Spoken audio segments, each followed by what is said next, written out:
Okay.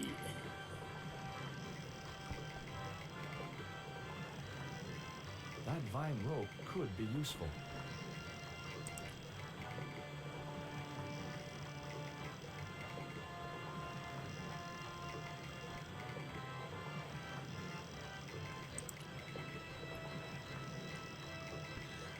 Now we need to get this guy's attention somehow.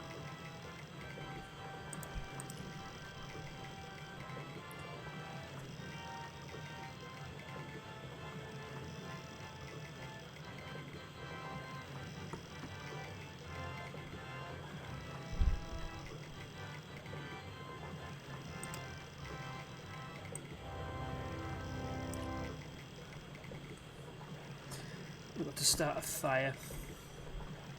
I placed the bank statement over the damp leaves.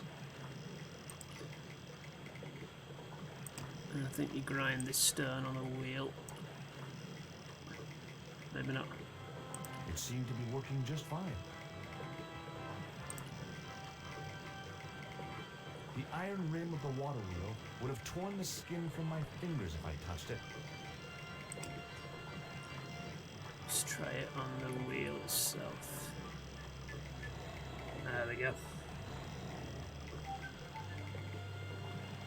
As I held the fetish to the iron rim of the wheel, a shower of sparks cascaded onto the leaves.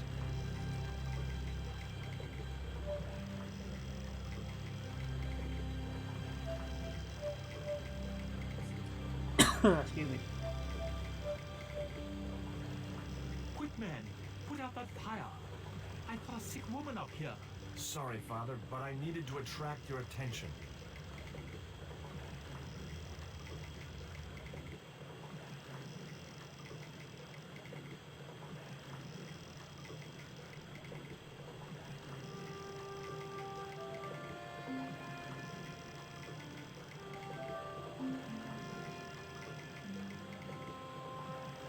Who are you? And what do you want? It's My Father name is Hubert. Stobart, George Stobart. I'm Father Hubert. I don't suppose you speak French. Huh? Why do you want to know that? I found a young woman with a fever by the river this morning. The poor girl is close to death. And there's nothing I can do for her but pray. I don't understand her, but I think she's speaking French. Hang on. That must be Nico.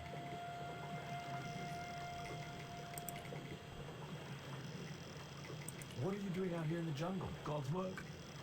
Not quite the destination I had in mind when I set out, but well, you know what they say? Mysterious ways and so on. You didn't plan to end up here? No. I was on my way to the miners' camp in the north. I was stuck here when my boat capsized on the river. That's exactly what happened to me. How long have you been here? 11 years. That's my girlfriend you've got in your treehouse. What's the matter with her? She's been bitten by a venomous river snake. But can't you do something for her? There's a cure, isn't there? I ran out of penicillin and morphine years ago, but the local people speak of a root which they believe will counteract the poison. Where can I find this root? I don't know, but maybe the shaman at the village can tell us. Will you show me the way to the village? Me? Oh, but I can't. Can't. Nico's life depends on it. You're right. Of course I should, despite my own guilt and shame. But I can't go as a representative of God with a creased collar. A creased collar? You mean you put your personal attire higher than the life of a sick woman? I will not go to that village looking anything but my best. Give me your collar. I'm sure I can find a way to press it. Thank you, my son. In the meantime, I must contemplate my sermon. There was obviously more than a creased collar bothering the priest. You don't want to go there for some reason. Right, I'm pretty sure. You have to use it as a pulley to make the press work. The vine provided a drive belt to connect the two stones.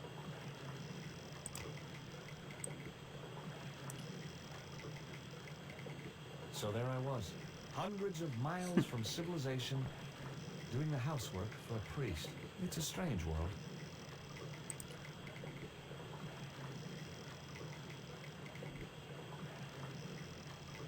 It was heavy. I guess that was intentional.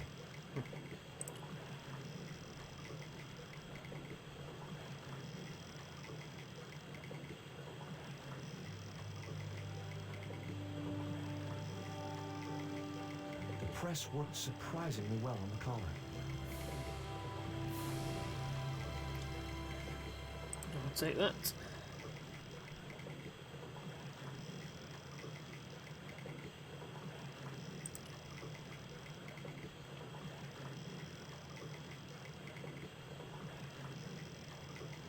Here's your collar, Father.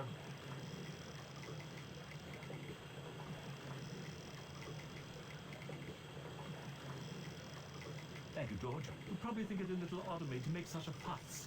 Oh no. If I'd been living in the jungle for 11 years, I'd be completely screwy too. Screwy? Yes, perhaps I am. Ever since my last visit to that village. Do you want to tell me what happened at the village? I forgot my vows. I let myself be overwhelmed by the beauty of this unspoiled paradise, and in a moment of weakness, animal passion reared its rampant head. You know, you should be writing romantic novels. Did you experience some kind of a physical liaison at the village? Yes, I'm ashamed to admit it, but I found myself doing the monkey dance. I've never heard it called that before. And I didn't want to pry any deeper into Hubert's murky past. Now you've got your collar back, will you take me to the village? I still not finished my sermon. Look, Father, I still don't know why you're so reluctant to visit that village. And it's none of my business. Whatever the reason, it can't be more important than saving Nico's life. You're right. I must be crazy. We must make haste if we're to reach the village before nightfall. By the time we reached the village, it was sunset.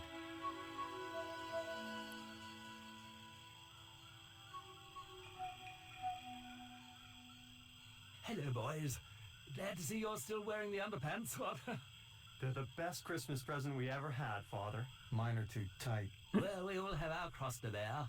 This is George. He has a request to make. I'm afraid I can't stay. Good luck, George.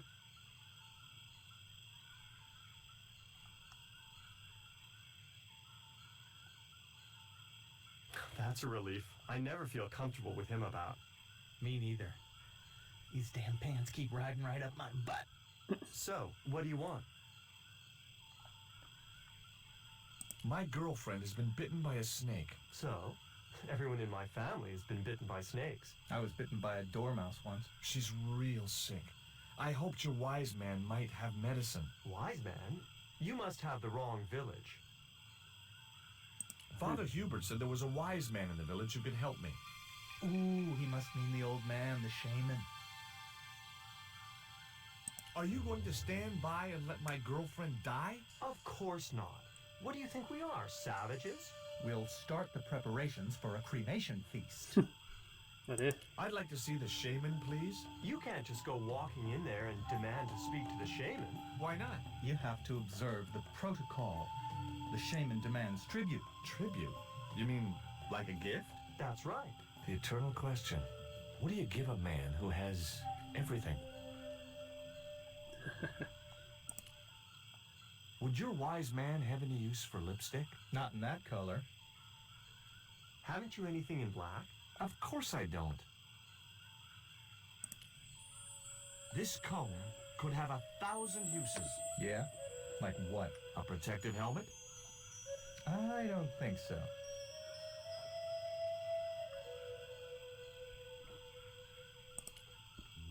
Look, Well, I know it's not much, but I want your shaman to have this. Do you expect him to eat that? He's an old man, you know. He might choke. Give me a clue. What kind of things does your shaman like? Does he have a hobby, a favorite sport? You insult us. The shaman lives on a higher plane. Oh, right. Maybe a book would be more suitable. Or a jigsaw puzzle? Don't you just hate choosing presents for people you don't know? This stone is what brought me here. That's a spirit stone. I wouldn't touch it if I was you. You're right. It could be cursed. Here, he'll like these biscuits. Dog biscuits. If you say so.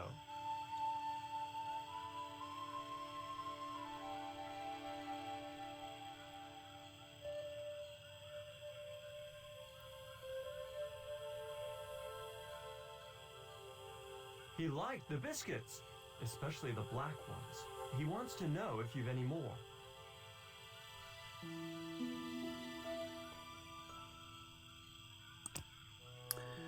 I think you've got to put that inside there.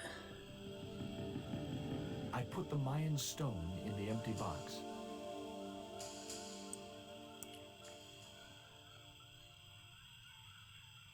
Here, I found some more of those biscuits for the shaman.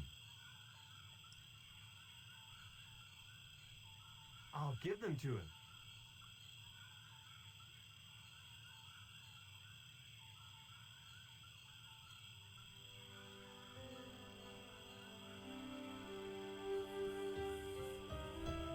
The shaman wants to talk to you. I hoped he would. Well, it's been nice to talk to you guys.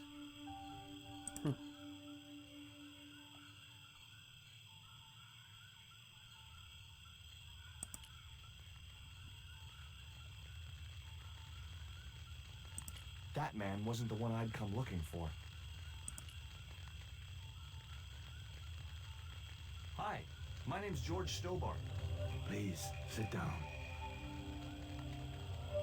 Welcome, George. Thanks. It has long been foretold that a white man would bring the coyote stone to this village. I don't suppose this would be any use to you. It sure would. This wax on a stick will change our lives. What do you want it for? To decorate our bodies for the monkey dance. My girlfriend's been bitten by a snake. And you want me to heal her? That's the idea. Can you do it? I'm not sure. My gums aren't what they used to be. That's easy. Why is Father Hubert so reluctant to visit the village? I don't know. He used to come here a lot, but then he just stopped. You'd think he'd want to spend some time with his kids. Did you say Father Hubert has kids? 3 girls and 5 boys by my reckoning. All conceived in the same week at the Feast of the Monkey Dance. Listen, my girlfriend's in a coma. Please, old man, give me the Nympho root. priest. What root? Father Hubert told me of a root which could cure the bite of the river snake. There's nothing sacred with these people. That was our secret, known only to members of my tribe. If that root is my chance of saving Nico's life, then I want it. Fast. There is time yet, George Stobart. Time to learn why you were called here. Fine. If I listen to your story, then will you give me the root? The eel travels far, but still returns to the place of his spawning. And look, I'm running a tight schedule, so can you skip the riddles? Many years ago, when the world was young,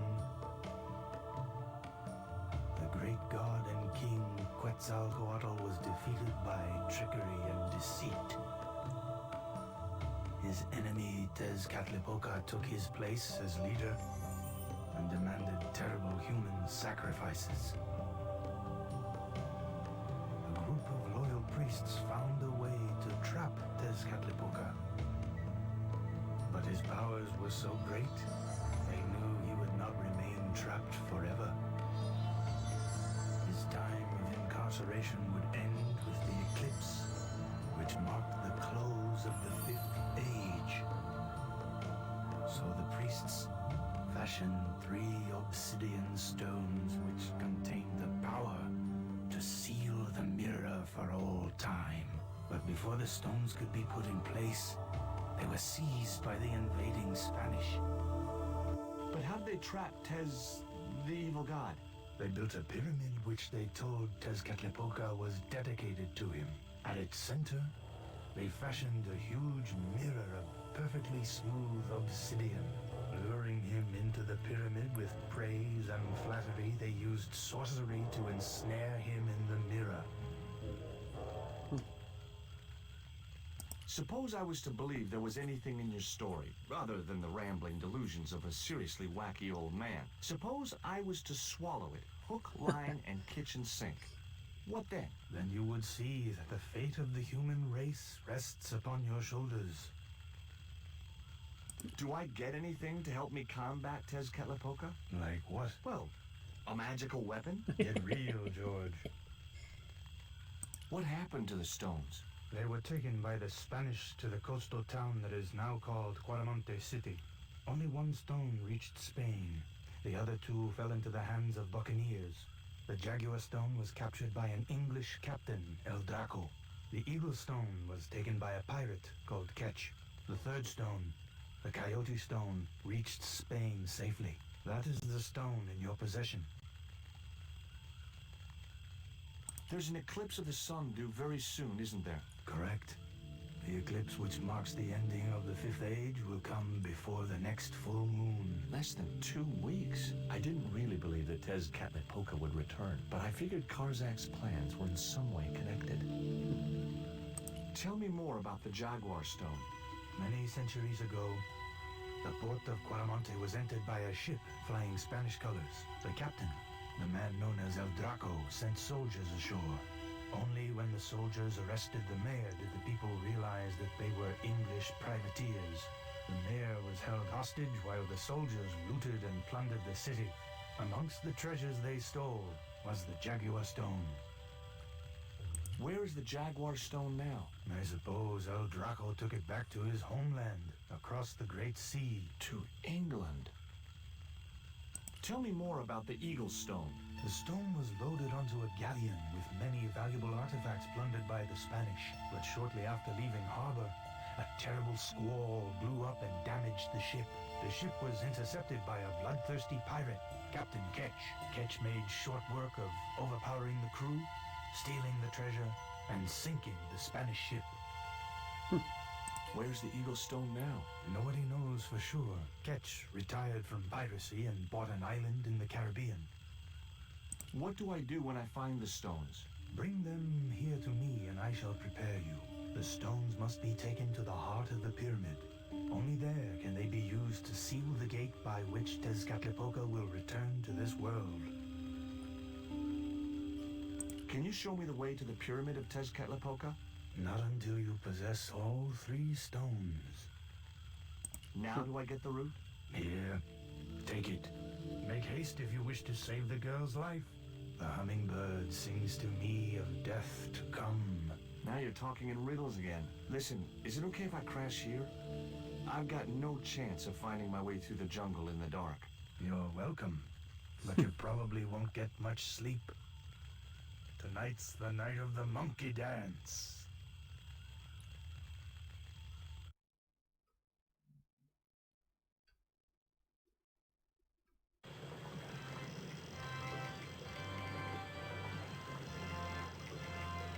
I left the village at dawn and stumbled back through the jungle in a post-party daze. It was just like sneaking back to my parents' house when I was younger. Except Oakland didn't have monkeys or parrots. Right, we need to get the juice out of the root. The cone was ideal as a makeshift container.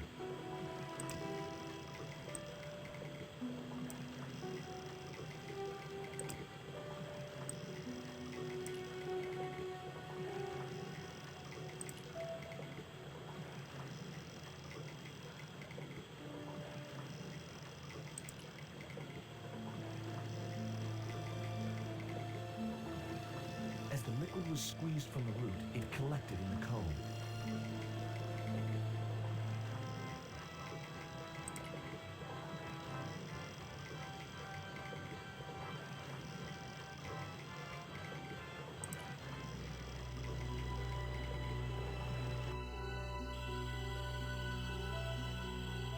Look, Hubert, the antidote. Well, what are you waiting for? Give it to the girl, quickly.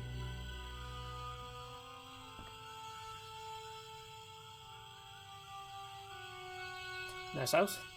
Nico. Here, drink this. George, it's horrible. Just swallow it down. Okay, try and rest now, darling. You'll need all your strength when we go after the other 2 stones. Other stones? What other stones? What have you gotten me into now, George Stobart? Well, the patient is sounding more like her old self already.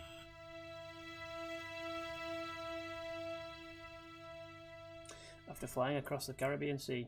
Nico recovered quickly from her fever. To save time, we decided to split up and look for each stone independently. I traced the pirate Ketch to a remote island in the Caribbean with the fortune he'd amassed from piracy. He'd retired to a place that was later called Ketch's Landing.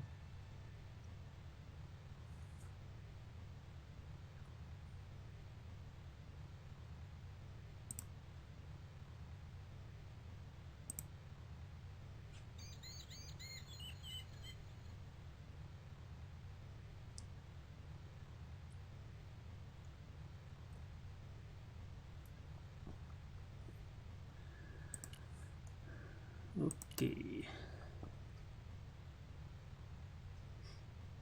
I'll talk to everyone first. Hi, is this Ketch's Landing? Yeah, that's right. My name's George Stobart. You're a surveyor, right? Mr. Bronson. And of course I'm a surveyor. Why the hell else would I have a theodolite? I don't know. Hobby, maybe? Yeah, right. What brings you here, anyway? I'm searching for an ancient Mayan artifact. What is it? Some kind of jewel? No, it's obsidian. A black stone with supposedly mystic powers. You're nuts. This is similar to the stone I'm looking for. What makes you think you'll find it here? Because when the stones were stolen in the 17th century... Hold it! The stones have been lost for 300 years? Approximately. And you're hoping to find them again? You're nuts. And why here? A wise old Indian shaman told me he saw the stones in a vision. Ha ha.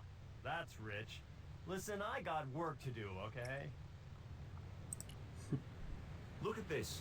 An article about a total eclipse of the sun. Oh, yeah? Listen, I don't want to be rude, but it just comes naturally. I really don't care. Catch you later, Bronson.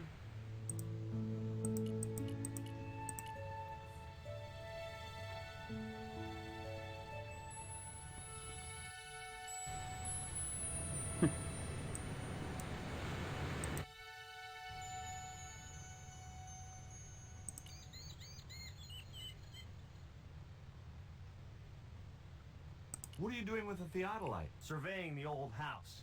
I got great plans for this place. Oh, yeah? You bet. Take a look around. What do you see? Paradise. I see opportunity. This place is ripe for development. I like it just the way it is. And that's where we differ. You see, Mr. Stobart, I'm what you might call a man of vision. I see a great future for Ketch's Landing, and it all starts here, with that house. How do you survey a house like that? I put a target reflector on the end of one of the flagpoles up there on the house. I sight on it from various locations through the theodolite, record the angles along the baseline, and triangulate them to give me the exact position of the target. Understand? Why the end of the flagpole? Wouldn't it have been better on a corner of a wall or something? Are you a surveyor? No, my degree's in law. Then shut up. Catch you later, Bronson. Bronson, what a dick. Just gonna talk to Rio. Little fisher boy.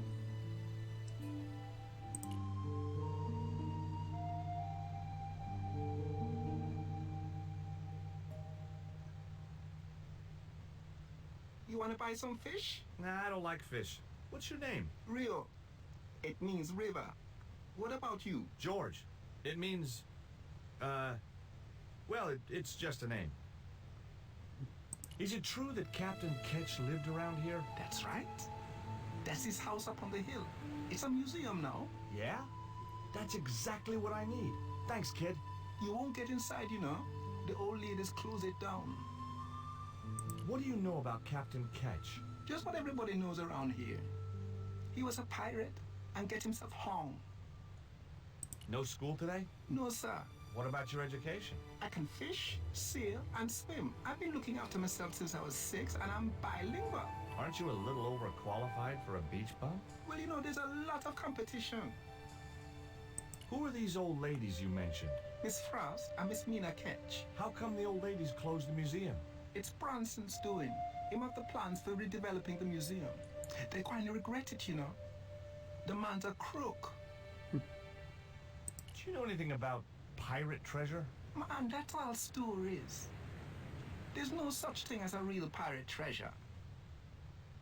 Do you know anything about a forthcoming eclipse? No, but that explains why the weather's about to get real bad. Rio, it's a beautiful day. There's no more than a whisker of cloud in the sky. Trust the man, it's going to get real bad. I didn't know the first thing about sailing a dinghy. It was a seaworthy little craft, in bad need of a coat of paint, but spotlessly clean and maintained.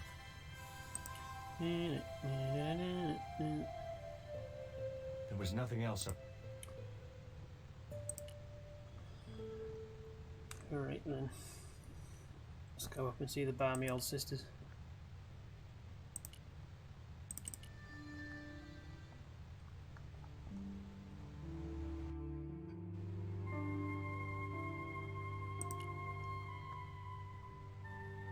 Hi, Puss. Wanna play? Hey, cat. Watch where you're putting those claws.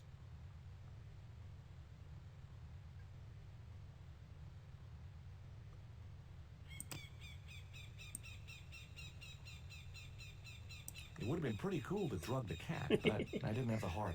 And besides which, those sisters would kill me.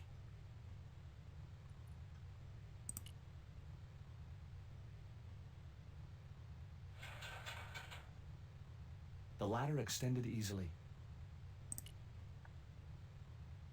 You there?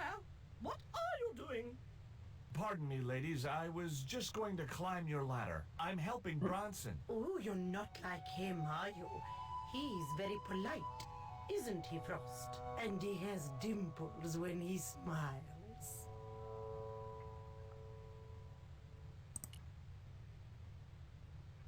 Get down! Sorry. What's their problem? Hi, my name's George Stobart. Good afternoon, Mr. Stobart. Would you care for tea? No, thank you, ma'am. I don't like tea. Is that your cat? Yes, it is. That's Ruddles. Do you like cats, Mr. Stobart? You bet. Especially spit roast. Can you tell me anything about Captain Ketch? More than you can tell me about your great-great-great-great-grandfather, no doubt. You're his descendants? Certainly. Captain Ketch was born in Dorset, England, in the reign of King Henry VIII. His family were undistinguished farmers, but young Frederick Ketch decided to go to sea. We have plenty of seamen in our family, Mr. Stobart. Are you interested in history, Mr. Stobart? Yes, I am. You were telling me about Captain Ketch. Do go on. Oh, yes.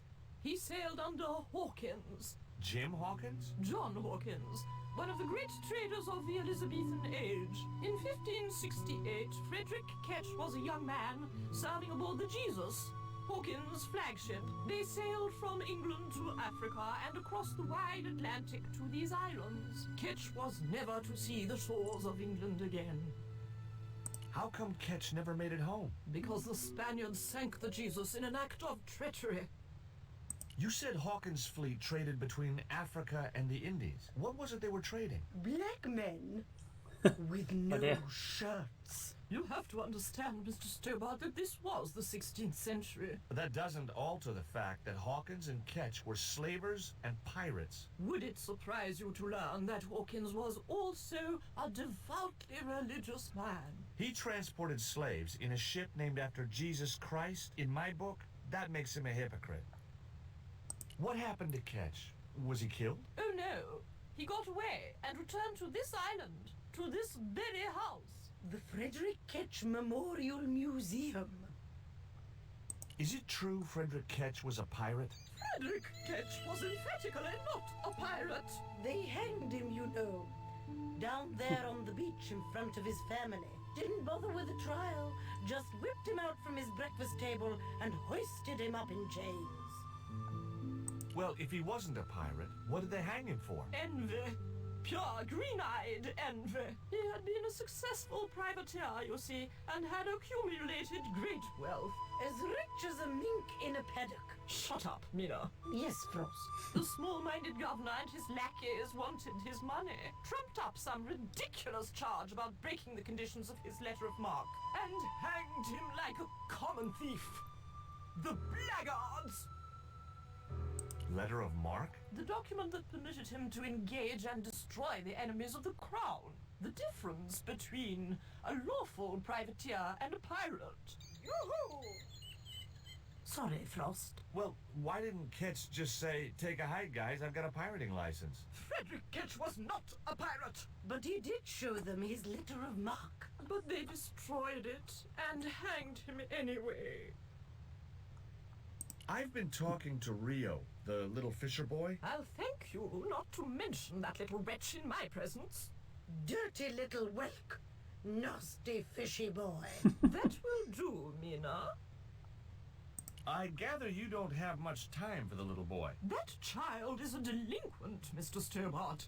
Yeah, well, he's only, what, 11, maybe? A knave with one hand on the tots. What is it about Rio that you don't like, Miss Frost? Well, once upon a time, he and Emily... Be quiet this instant, Mina. What can you tell me about Emily? Emily? What business can she be of yours? Her parents were killed in a typhoon. We, as her only living relatives, took it upon ourselves to raise the child. That's good to know Charity isn't dead. Oh, but she is. Rushed overboard in the typhoon. Mr. Stobart Mad as a wasn't bucket of frogs. talking about Emily's mother. He was being sarcastic. What else can you tell me about Emily? How dare you pry into our family in this way? I refuse to answer any more of your impertinent questions.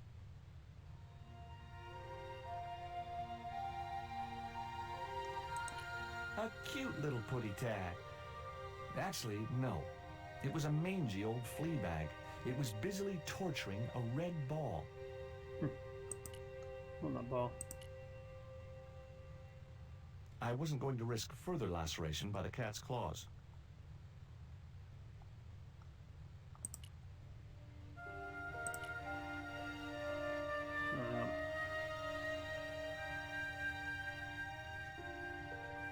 It was locked. The house is closed. How come? It is undergoing refurbishment. Oh, of course. This must be the place Bronson's surveying. The intention is to prepare the museum for the new century. The Frederick Ketch Memorial Museum. It would look nice in neon. A museum for a pirate? There was a stony silence. As I have already told you, sir, he was not a pirate. It's precisely this sort of vile misrepresentation that Mr. Bronson is seeking to rebalance. Oh? How? Mr. Bronson has kindly agreed to undertake the museum's refurbishment at a very reasonable price. He understands the importance of a sense of history. Funny. That's not the impression I got of Bronson at all. He also understands spherical geometry. Mina? Well, he does. Listen, ma'am. I came a long way to visit this place. If we make an exception in your case, everyone will want to get in. Pardon me, but I didn't exactly have to fight my way through the crowds. You're the second visitor we've had today. No, I'm sorry, but it's impossible.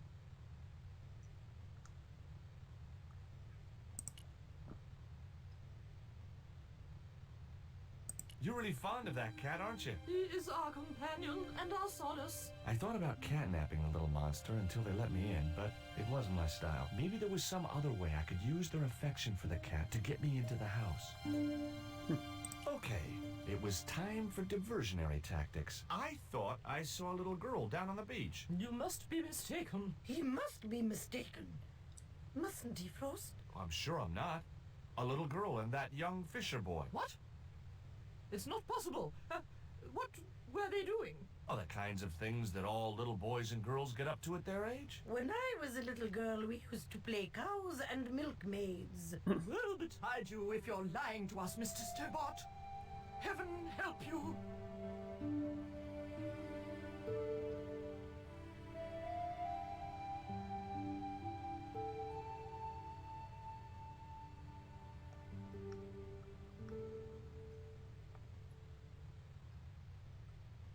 With a creak of ancient corsetry, the sisters sailed majestically over the distant horizon.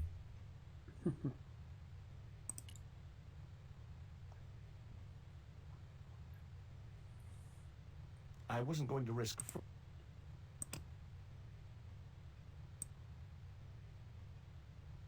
It would have been pretty cool to drug the cat, but I didn't have the heart.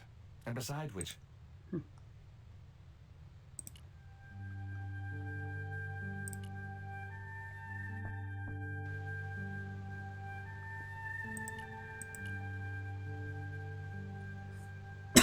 Excuse me.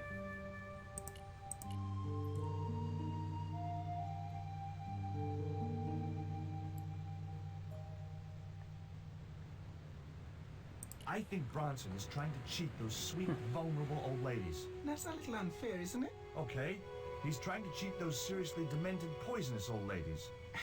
You have to admire his acumen. Tell me about your friend Emily. Why are you so interested in Emily Ketch? Emily Ketch? A descendant of Captain Ketch, the pirate? Yeah, What, doesn't bother you? why should it? We don't responsible for our ancestors. True. How come the old ladies closed the museum? It's Bronson's doing. Him have the plans for redeveloping the museum. Oh, I know all about Mr. Bronson's plans. Can you let me have a fish, kid? I thought you say you don't like fish. It's not for me. It's a present. For the old ladies? Well, it makes a change from flowers and candy. No, it's for their cat. Okay. What do I get out of it? I can pay you. I've got Quaramontian dollars, French francs, and traveler's checks. You must be joking. The nearest bank is 3 islands away. Will you give me a fish if I give you these, Rio, are these ugly, tasteless nylon panties worth a fish? No, man. Is this worm worth a fish? Could be good bait. How did it die? I think it drowned in tequila. Just like my Uncle Gabriel. Yeah, I'll have that. Okay, I'll get you a fish. It might take a while, though. Finally a use for that worm.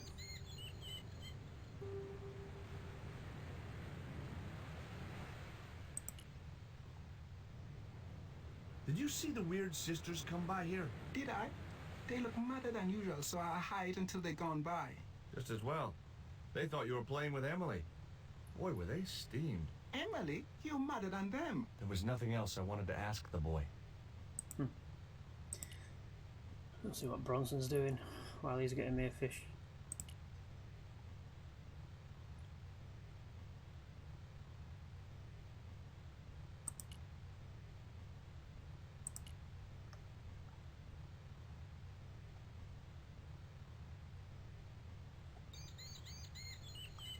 Can I take a look at your plans? No way. What interest would they be to you, anyhow? I've always had a secret desire to be a surveyor. You have? Sure. I mean, you surveyors are just like the great explorers, aren't you? Henry the Navigator, Vasco da Gama, Chris Columbus. Maybe you don't sail uncharted seas or discover new continents, but you're okay in my book. Horse shit. You just stay away from those plans, you hear? Say, was that kid giving you trouble? The Fisher boy? No, he was very polite. Ha! He's a juvenile delinquent. I suppose he told you I was a crook. Oh no, he's a good kid. He'd never say anything like that. Sure he would, the little punk. Tell me about the two old ladies. Who? The Ketch sisters. One of them's crazy as a coot, and the other will turn you to stone if you're not careful. Did you see the sisters go by? Yeah, they wanted to string that Fisher brat up. Of course, I told them where to find him. A fink as well as a creep. Nice. but he'd managed to vanish somehow. Catch you later, Bronson.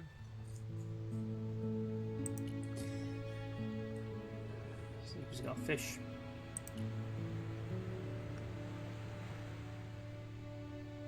I didn't want a fishing net.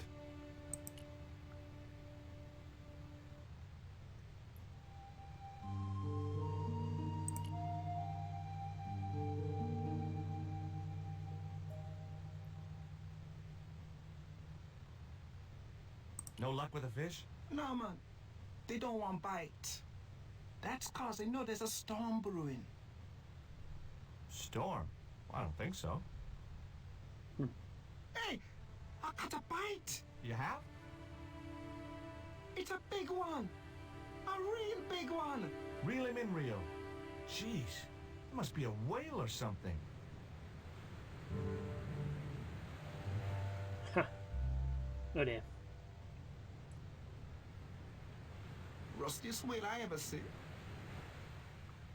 I still need a fish, Rio. Okay, make me try again. Maybe you better change your bait.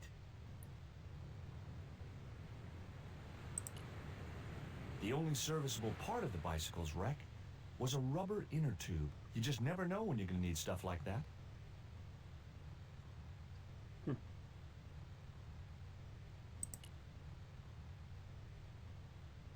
There's a fish, my man. I can't put it in my pocket while it's flapping about like that. No problem.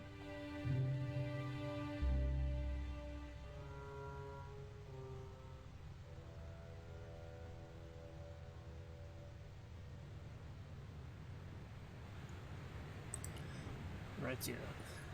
Let's get things moving.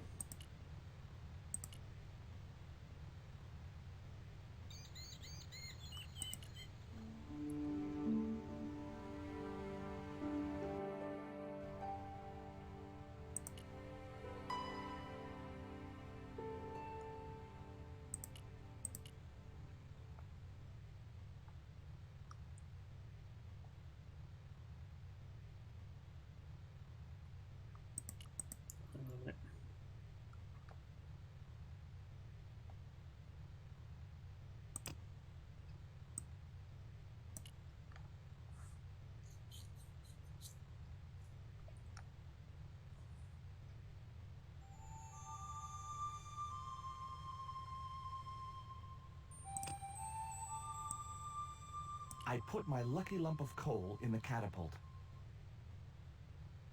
Took aim. No! My lucky piece of coal vanished into the distance. It looked like it was going into orbit. Let's have that back then.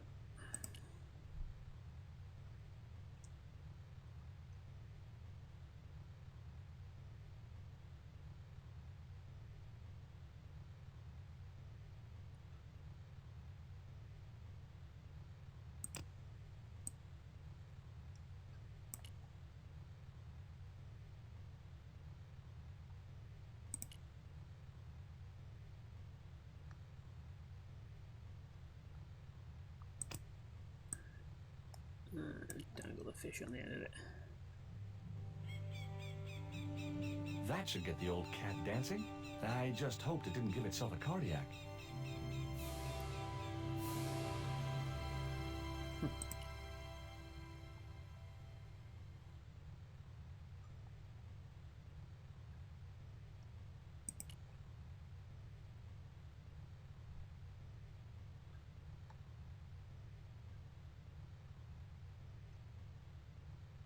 I didn't...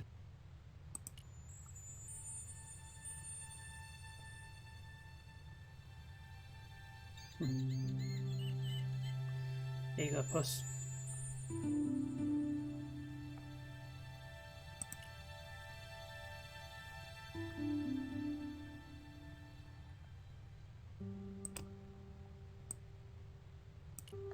Let's try again to knock off the target.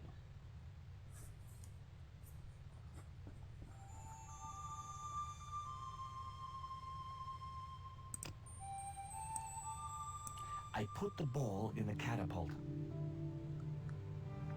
Took aim. Yes! Okay, So it was a lucky shot, but I'd knocked the theodolite target clean off the end of the flagpole. Oh dear, Bronson.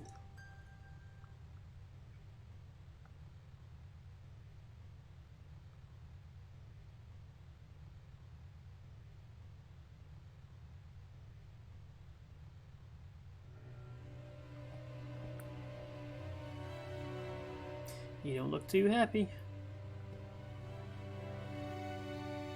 What the hell's going on here? Hi, Bronson. Nice to see you too. You again. Have you been screwing around with my theodolite target? Where is it? I had to climb out of the window to put that one on. Damn it, I'm gonna have to go through all that again. Not this time.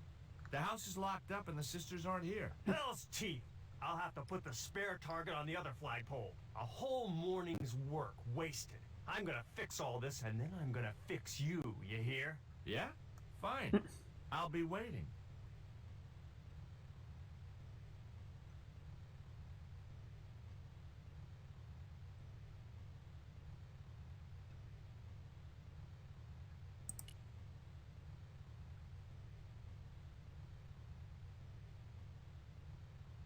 The novelty value of having an inner tube in my pocket had worn off. I left it there.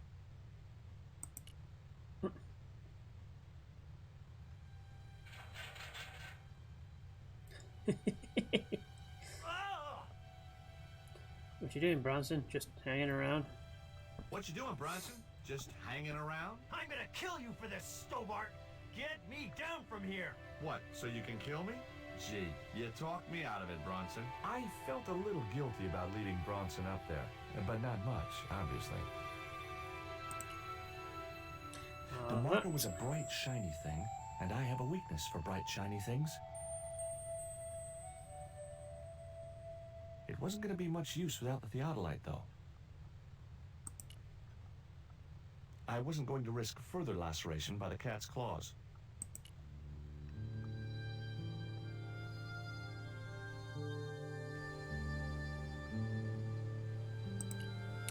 I'll have that. Just folds it up and puts it inside his shirt as you would.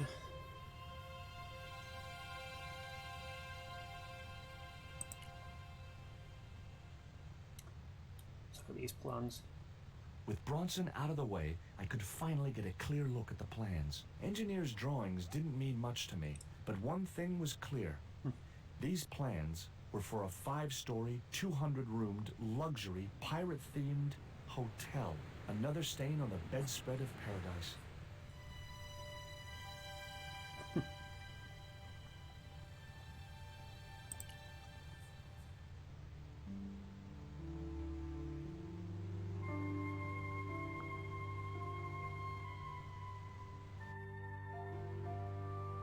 You there! Why is Mr. Bronson hanging from that flagpole?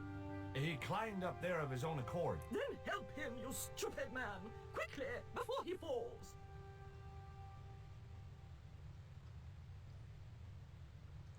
Hey, get me down! What's the magic word? Please! Oh, bad luck. I was thinking of Alakazam. I've got your plans, Bronson. I know about the hotel. So what? This is between me and the Daves. Those sweet old ladies trusted you. This isn't what they wanted. Oh, people like them don't know what they want. Instead of wasting their money on this mausoleum, I can turn it to profit. But you should have discussed it with them first. If I was to let you down, will you promise to come clean about your plan? Sure I will. And you'll come to a tasteful compromise with Miss Frost and Miss Mina? Taste? What's taste got to do with architecture? Oh, dear. You'll have to stay where you are until you see sense. You rat. Catch you later, Bronson.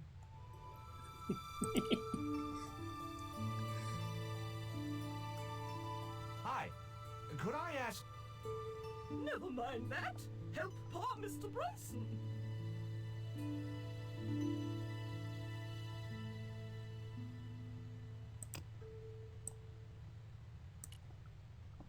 Here, Bronson's plans.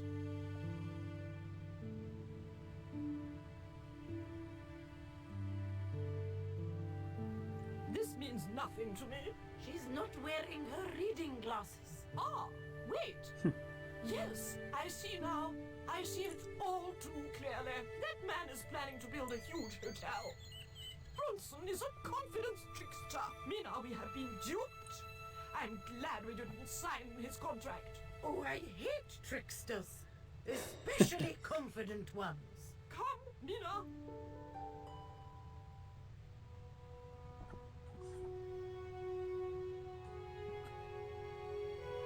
Mr. Bronson, you may consider yourself persona non grata. Yes!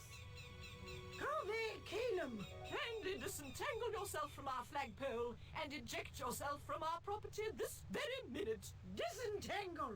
Eject! Hey, cut that out, you crazy old bat! How dare you!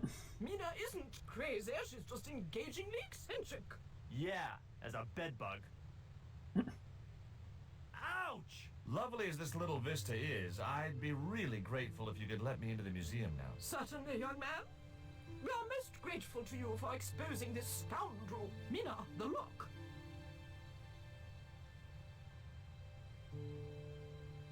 Thanks, ladies. Stobart, be a pal. Get these harpies off me. Ooh!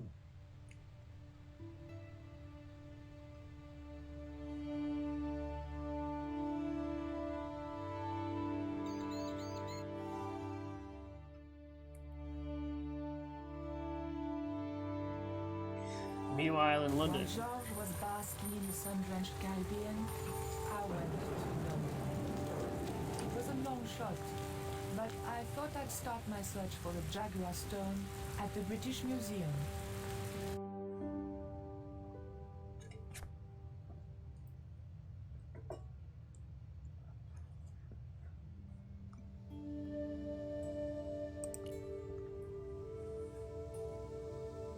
Can I help you, miss? Have you ever heard of an English sea captain called El Draco? El Draco? Not a very English name. I think that's what the Spanish would have called him. It was about the time of the conquistadors. 16th century. Oh, I know. That's what the Spanish called Sir Francis Drake. Francis Drake? Have you got anything here that belonged to him? Indeed, miss. We have a couple of artifacts he brought back from one of his journeys. Thank you. You've been most helpful.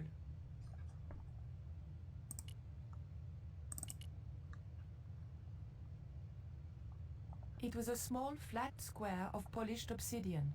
Nothing like the one I was looking for. According to the caption, this was the scrying mirror given to Dr. John Dee by Sir Francis Drake.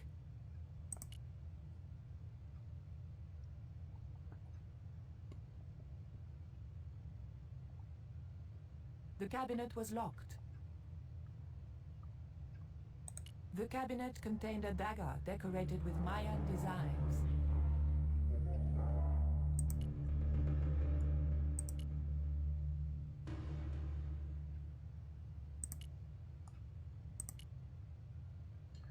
There we go. It was a stone identical in size and style to the Coyote stone. However, this stone bore the image of a jaguar. It was an obsidian stone with a carving of a jaguar. That's the thing. The cabinet was locked.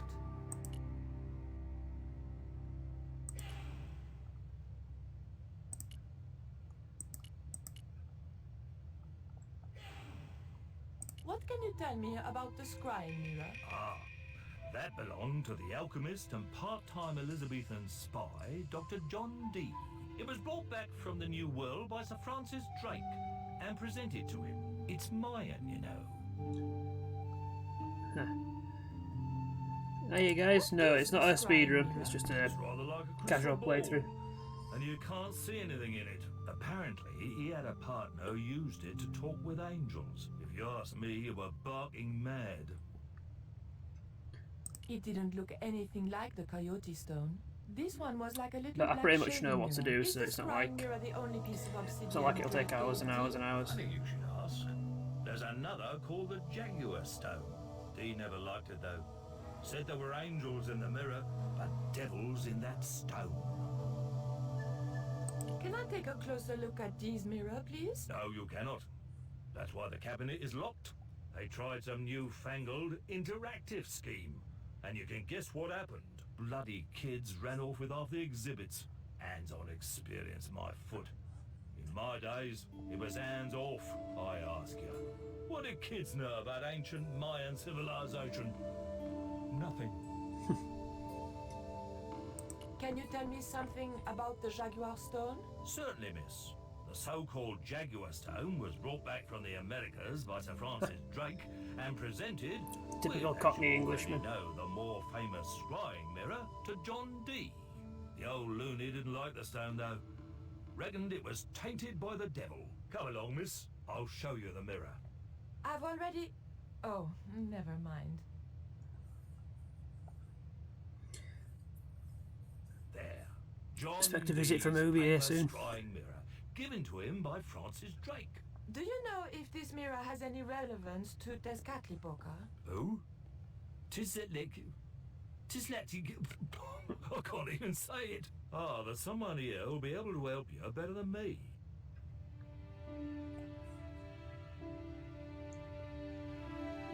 Here he is, the This criminal. young lady has some questions to ask, Professor. I think she's from France. Professor Roubillier? Yeah? What? You two know each other, do you? Excuse me, the telephone.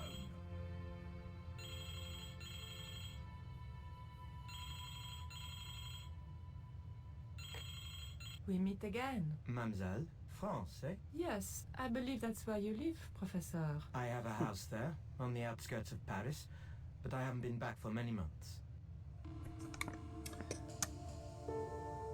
What can you tell me about the Jaguar stone, Professor? It's obsidian, from the Chichen Itza region.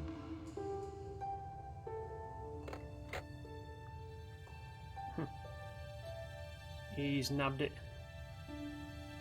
Professor Oubier, your taxi's here. If you'll excuse me, I have some urgent business to attend to at the docks.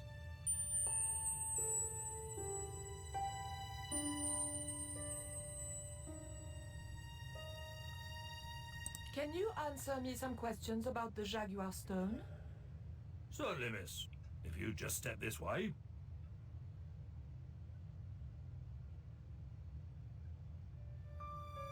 It's gone. Some sods half-inched it. Half-inched?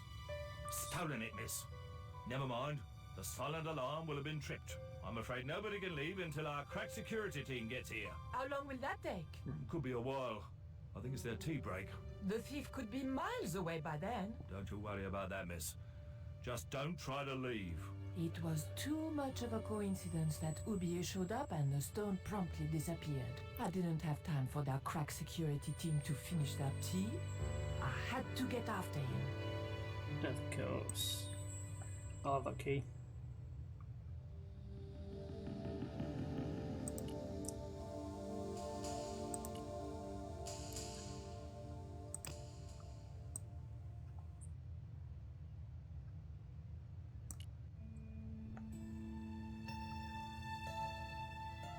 The cabinet was locked.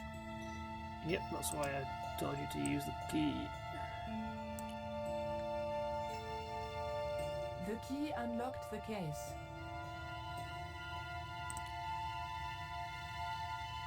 I locked the case again and took the key. No, I want you to pick the thing up first.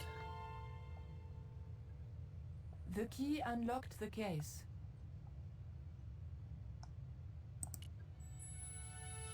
There we go. I locked the case again and took the key. Hang on, there's some things in her bag first.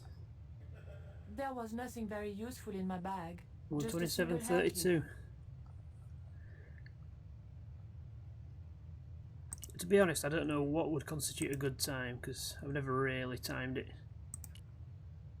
But I'm assuming that's quite impressive.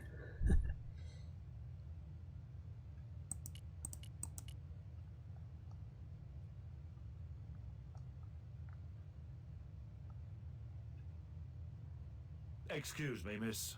Please don't touch the exhibits.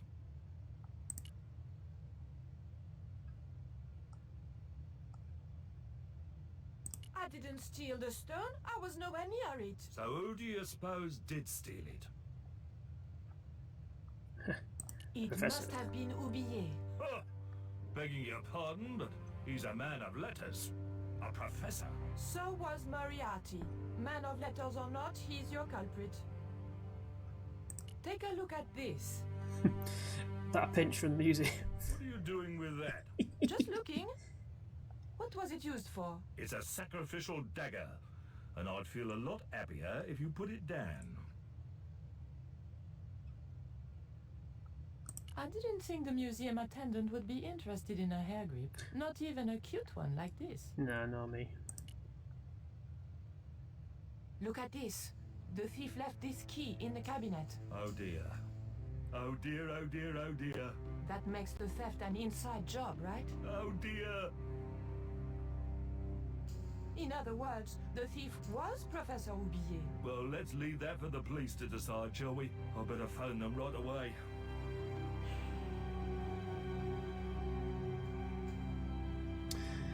And now I can go through like that. Hello? I knew I had nothing to worry about if the police were called. Yes, hello. But I had to catch up with Oublié, and fast.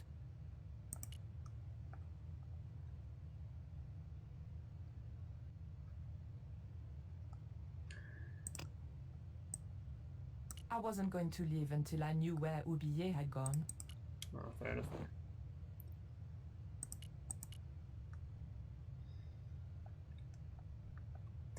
Not played it for quite a while, so You'll have to be quick, miss. bit I'm rusty on the order of things. Don't you think it's suspicious that Oublié has urgent business at the docks? Not in the slightest, young lady. He's gone to oversee the unloading of cargo, an exhibition of Mayan sculpture on loan from Mexico City. What's the name of the ship? The Xibalba Princess.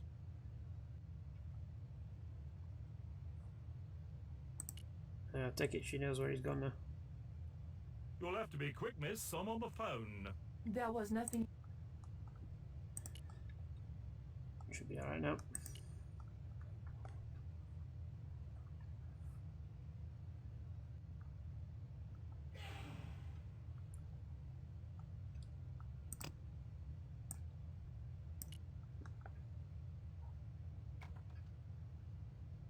I levered the handle open with the thin dagger.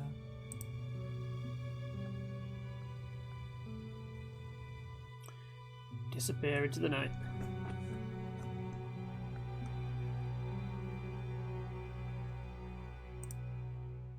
The room had been decorated to resemble the interior of a sailing ship. It was disturbingly effective.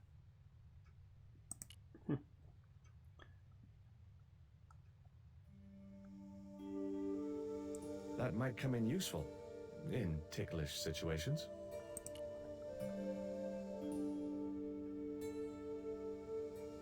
Okay, I've had my hands on an historical document. Now what? Pop it on the table. The chart fitted exactly into the recess on the top of the desk.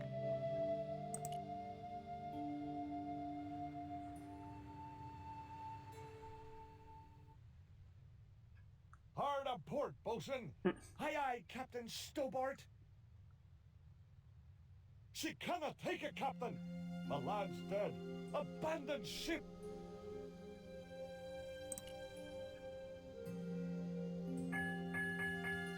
Two bells and All's well. Pirates were cool. Right, so I need the cross. Oh, the cross you get from Emily, don't you? I remember. Yow! I should have known better than to put my hand in there. Grandma Stobart had a nasty experience in a water butt once.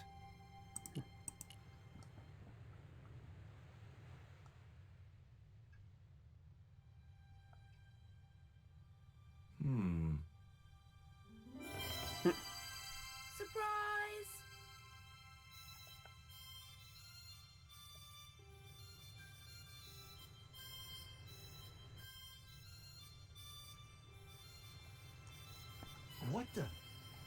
are you? I'm Emily. What were you doing in there, Emily? Hiding.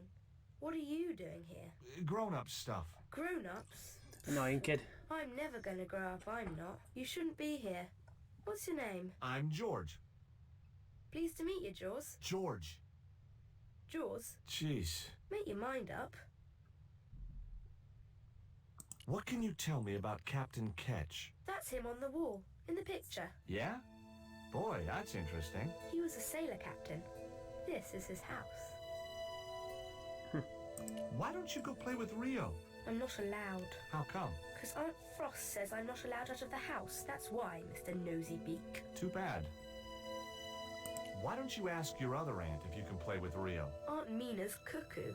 Aunt Frost says so. She says when the Lord handed out common sense, Aunt Mina was off getting double portions of chin. That Rio's a smart kid. He helped me out with Mad as a Bronson. box of Rio frogs. is clever. He can spit ever so far. Look, an ancient Mayan stone. Is that a magic stone? Well, I don't know about that. No. Would you like to play darts? No? Oh, come on. I'll throw, you catch. That's dangerous. Darts will stick in me and make me bleed. Do you know how to use a theodolite? We don't learn anything about surveying at my school. Not until 5th grade. Why don't you run along and play? Aunt Mina told me, stay out of mischief. Well, that doesn't mean you have to stay indoors, does it? On a beautiful day like today? There's a storm coming. Oh, nuts. You don't know that. I do so. I can see the whole world from the window. Yeah, well, like I said, I'm busy. There were several things I wanted to say to that awful kid, but I held my tongue.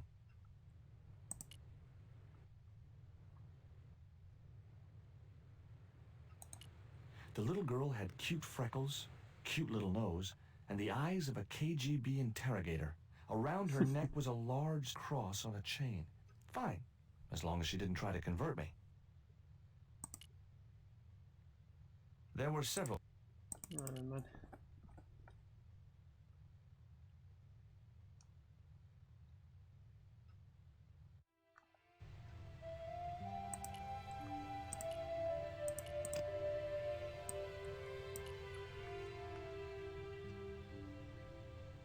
The cat made short work of the feather, tearing it into a blizzard of small pieces.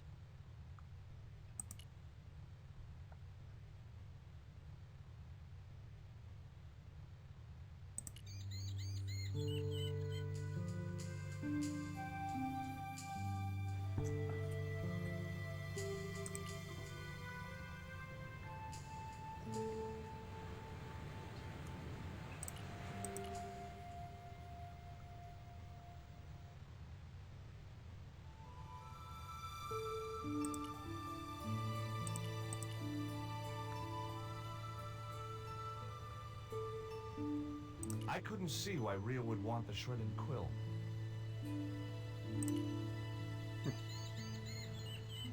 There was nothing else I wanted to ask the boy.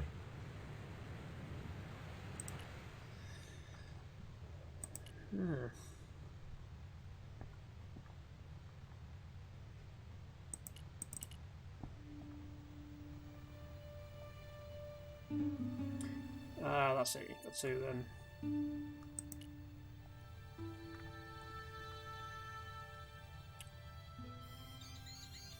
So we've got to look at the painting on the wall.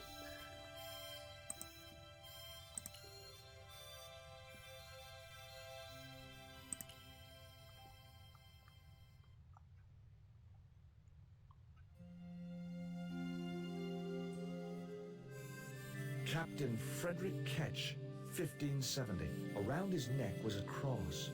It was identical to the one the little girl was wearing. The portrait might have made a nice souvenir, but it was too large to carry.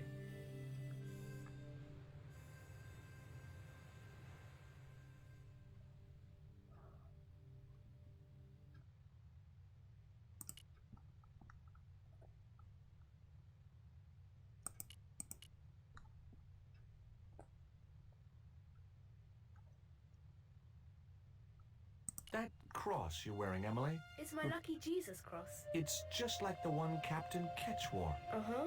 Can I borrow it? Uh-uh. What would you trade for that cross, Emily? A puppy. Well, I don't happen to have a puppy in my pocket right now. Can you think of anything else you'd trade? Don't know.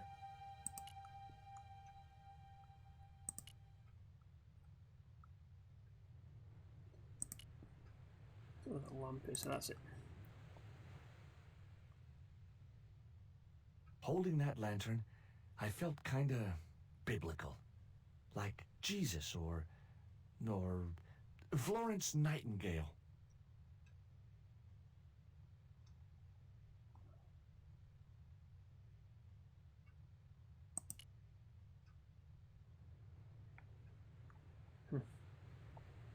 The lantern fitted so precisely in the inkwell, it could only be deliberate. What you doing, Jaws? I've put the lantern in the inkwell. See? It fits. Why? Because it was cut to fit. Why? Because sneaky old Captain Ketch made it that way. Why? What is with all the questions? 'Cause I'm interested. Why? 'Cause I have the insatiable curiosity of the young. Why? All right. Truce.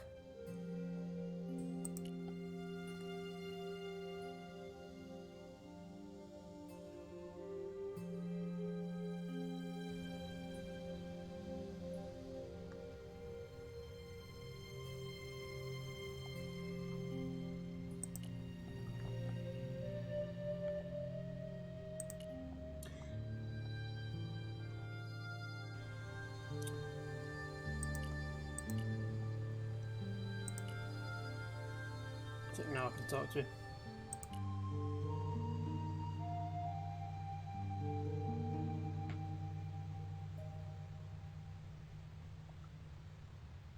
What do you give to a small, irritating girl who asks about everything? Try a conch. Delicate colors, interesting shape, and when you put it to your ear, you can hear the sea. Yeah, why's that? Usually because you're standing next to it. Cool. Have you got one? Yeah, but I promised it to my sister.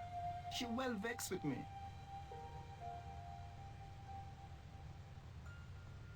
Why is your sister mad with you? Well, last night when I got home with our supper, she went wild. Rio, she said, how come all you ever catch is puffer fish? A sicker puffer fish. What I want is tiger fish.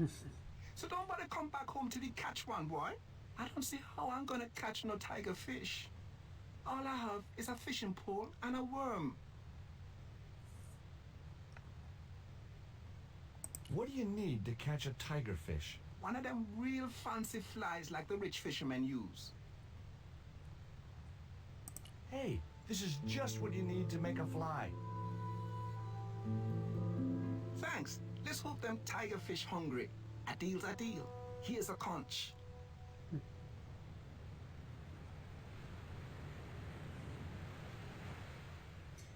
Cool.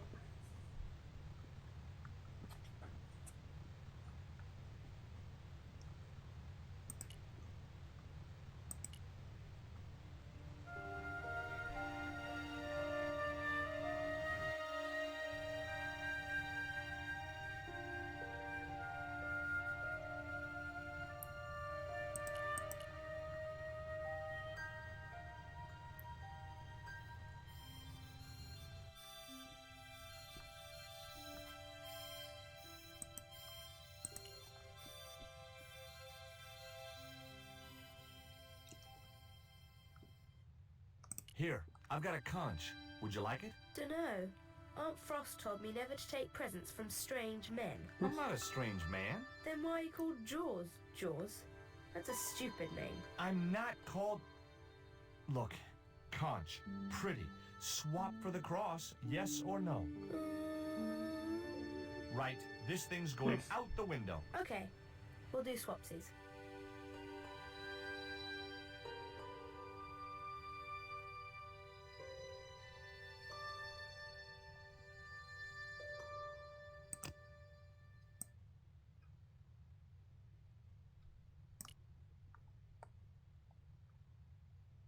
Ketch's cross slipped snugly into the penholder.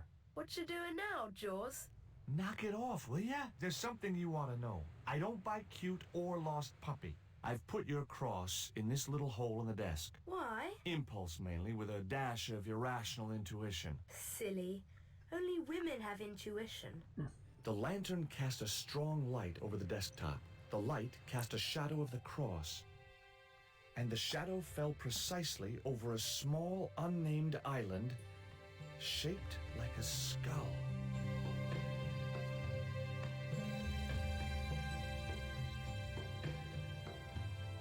That must be it. Ketch's Treasure Island. Uh-oh. That's Zombie Island. It's a bad place. No kidding? Well, bad place or not, that's my next port of call. Can I come too? The hell you can. I never get to leave the house.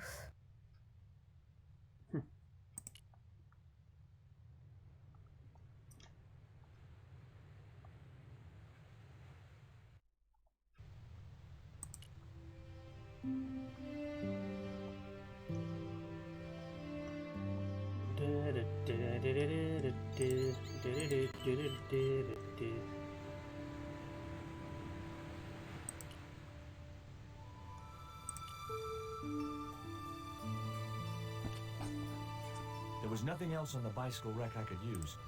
No, not that. The boy. Excuse me. Would you take me to, Zombie Island? In this weather? You're madman. The rain will keep the zombies indoors. Just say I did meet a zombie. What would you do? There ain't no zombies on Zombie Island. At least, not anymore. It's uninhabited. Good. What do you mean, not anymore? You still want to go? I guess. Well, I ain't had no luck with them tiger fish. And with the mood my sister is in, I'll be safer with the zombies.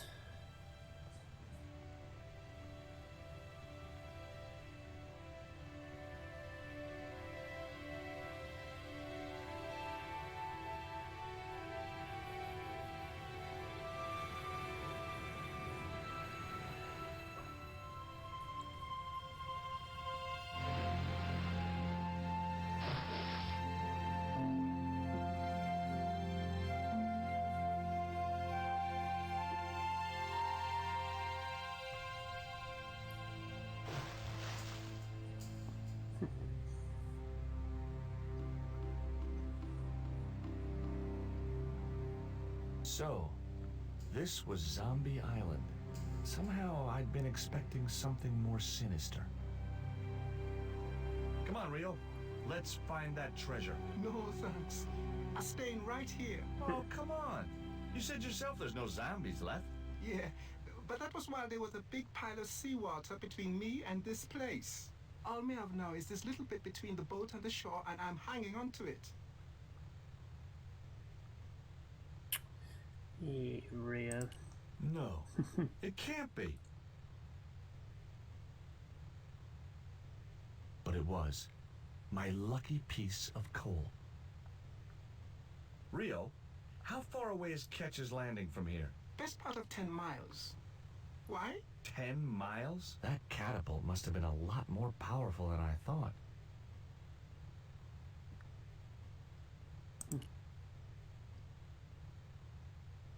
That Emily sure asks a lot of questions. Rest it, man. This whole Emily business just isn't funny. Look, we're obviously at cross purposes here. I'm talking about Emily Ketch. Yeah, and so am I. She was my friend. Her aunts hated it, but we did move together, you know.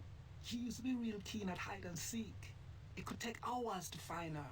One time, the last time, it took days. She must have shouted and screamed herself hoarse, but there was nobody to hear her. Where'd she hidden herself? Captain Ketch's old sea chest. The only way to open it was from the outside. Suddenly, I didn't feel so good. We never exchanged another word about Emily Ketch. Rio's boat was strewn with fishing nets and tackle. There was nothing else I wanted. It was the boat that Rio...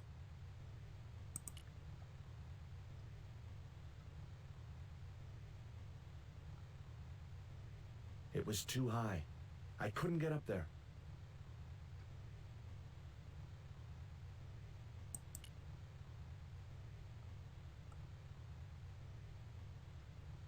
Could I borrow your net? Yeah, man, no problem.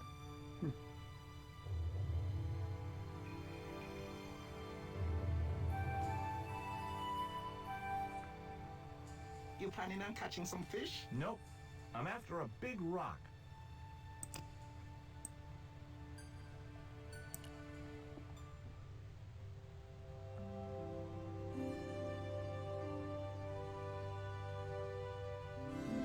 Well, here I go. Wish me luck, Rio. Good luck, George. Watch out for the Walking Dead.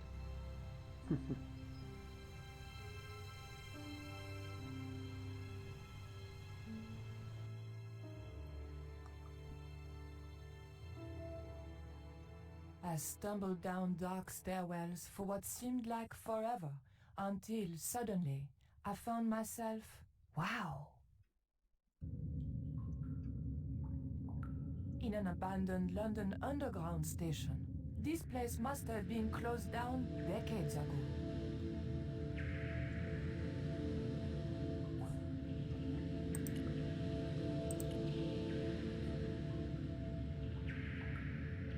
The cup was empty.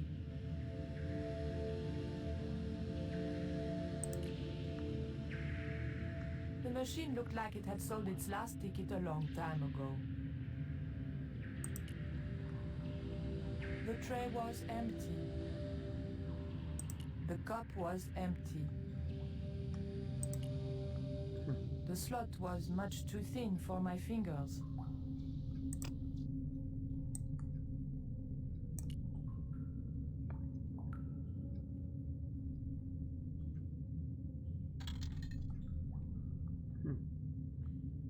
I pushed the hair clip into the slot and whatever was stuck there disappeared into the machine.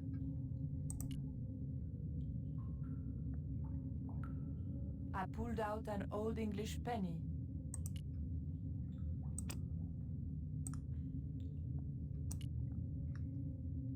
The machine wasn't about to weigh me for nothing.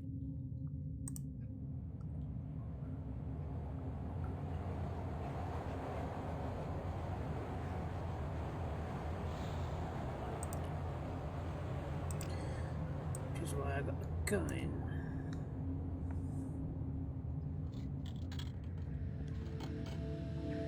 I put the old penny into the slot, the needle twitched rustily and the machine spat out a card.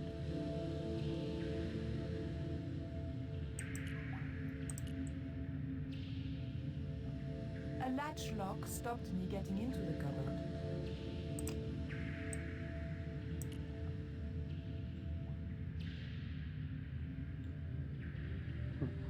The card just bent when I tried to force it down the edge of the cupboard door.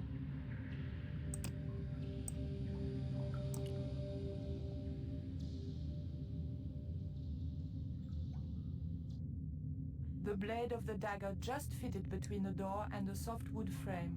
The door gave slightly and then held firm.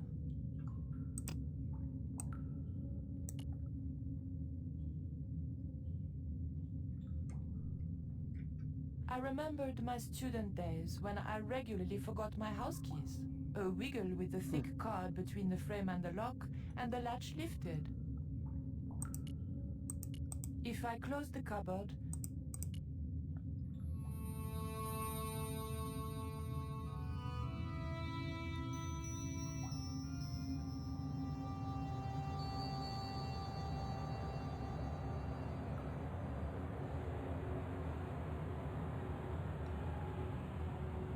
the train was my ride out of it. I could worry about not having a ticket when I got to the docks.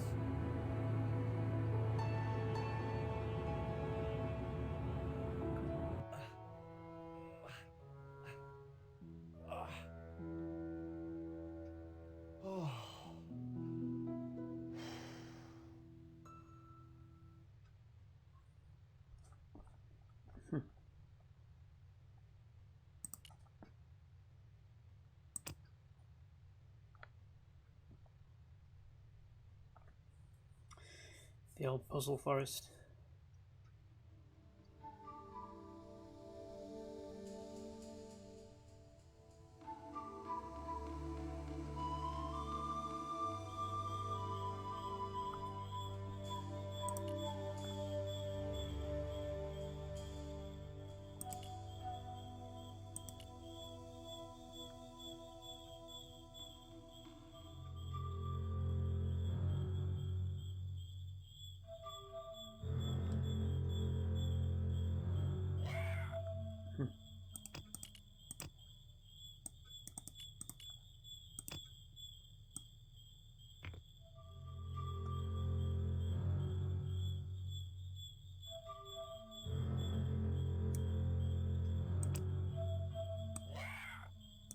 couldn't get close enough to stick the dart in him.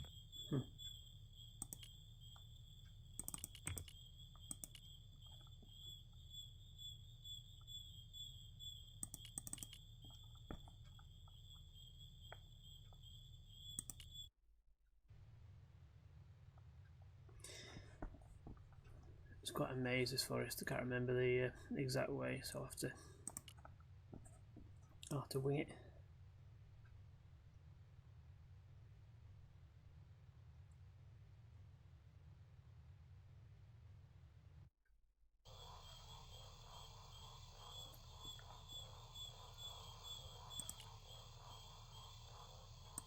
How does it read? Need to make a blowpipe.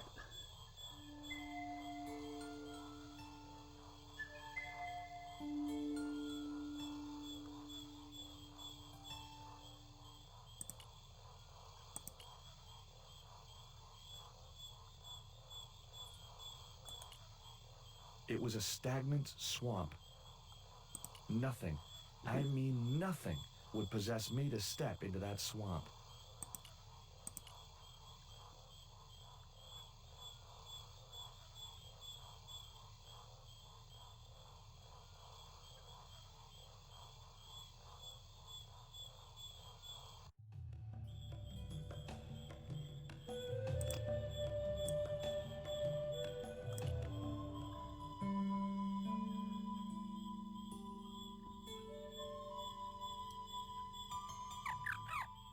The end of the reed had been neatly bitten off.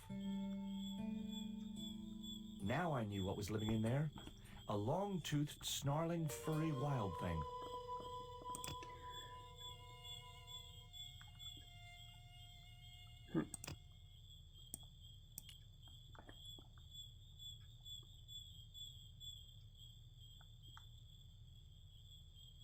The dart fitted snugly into the reed. Great. I was tooled up and dangerous.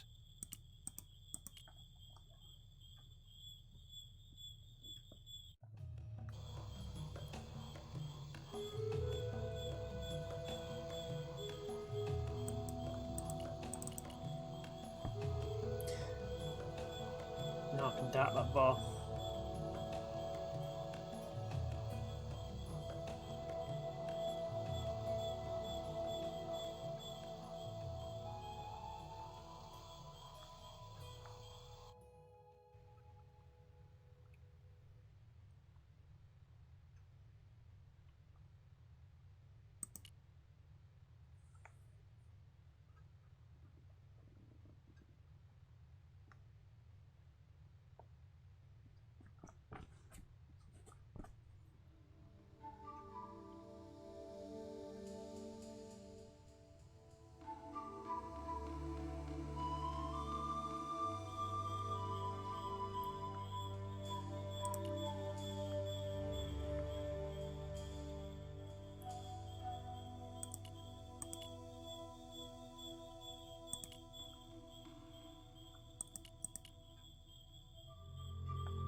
Got him.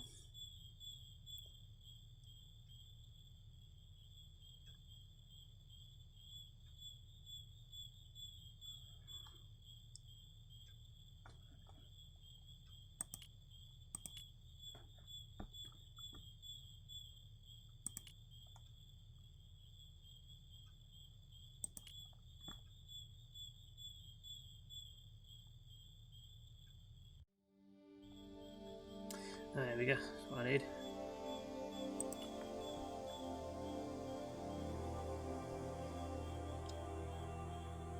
The creeper just came away from the rock as I pulled it.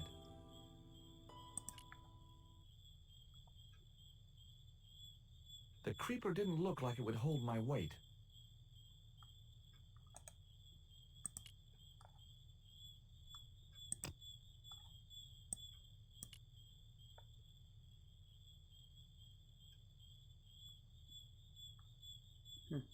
The marker clipped firmly onto the net.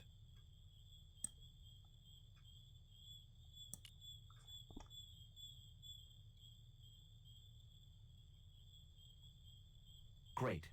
I created some sort of creeper marker fishing net assembly. Sometimes I terrify myself with my creative genius.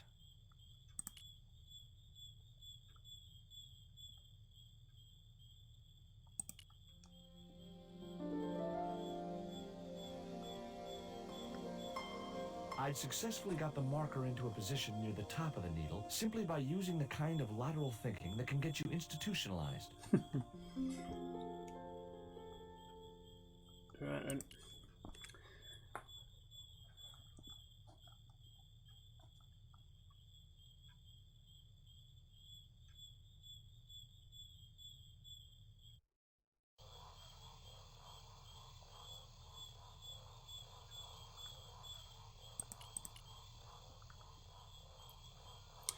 Now I've got to navigate the maze to get to the top.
Hold on. I've been here before. Haven't I?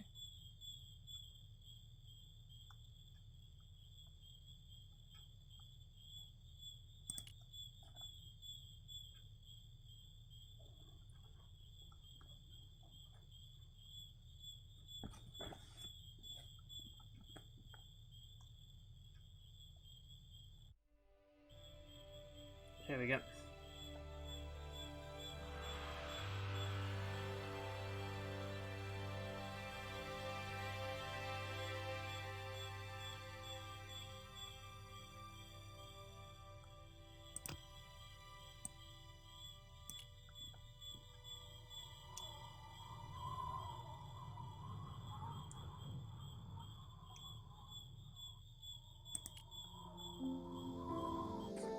The hill I was on had reminded me of a camel's hump as I'd climbed up it. Now I had to see what I could see.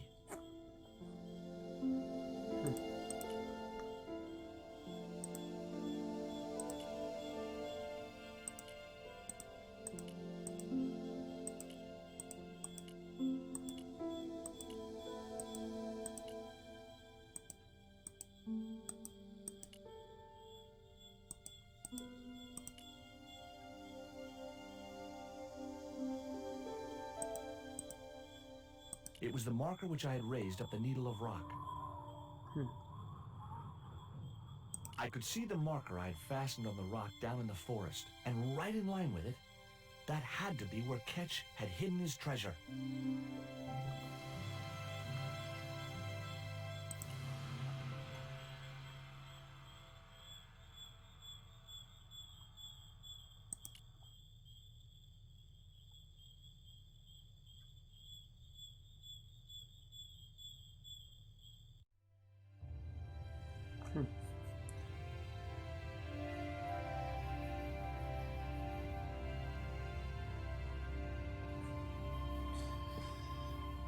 Right, I'm going to save it here because I think you can die.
Need to wait for him to take his time.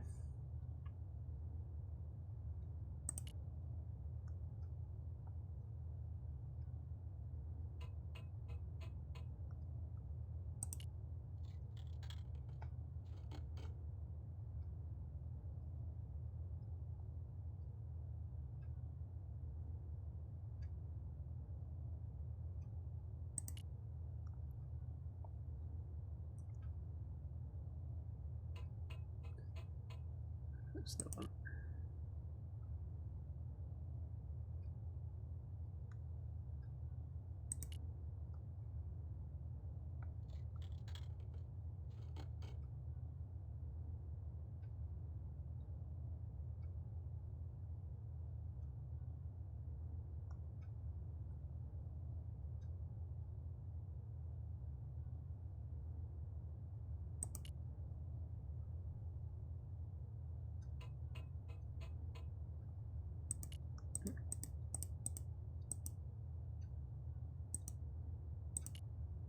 The guard would be...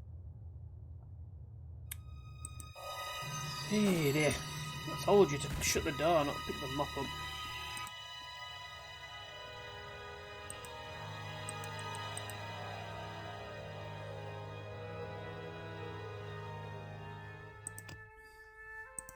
This is why we save.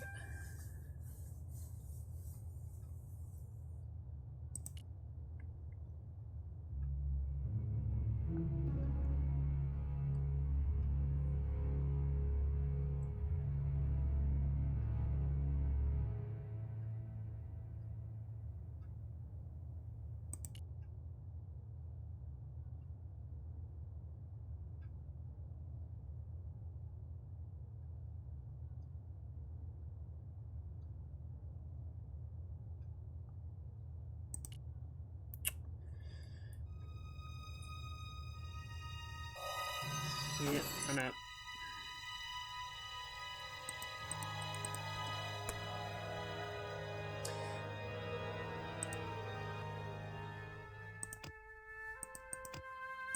Not doing what I'm telling you, are you?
So when I click on the door, close the goddamn door.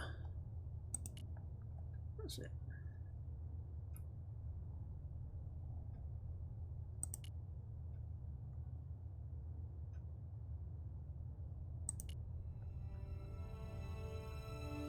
Got you.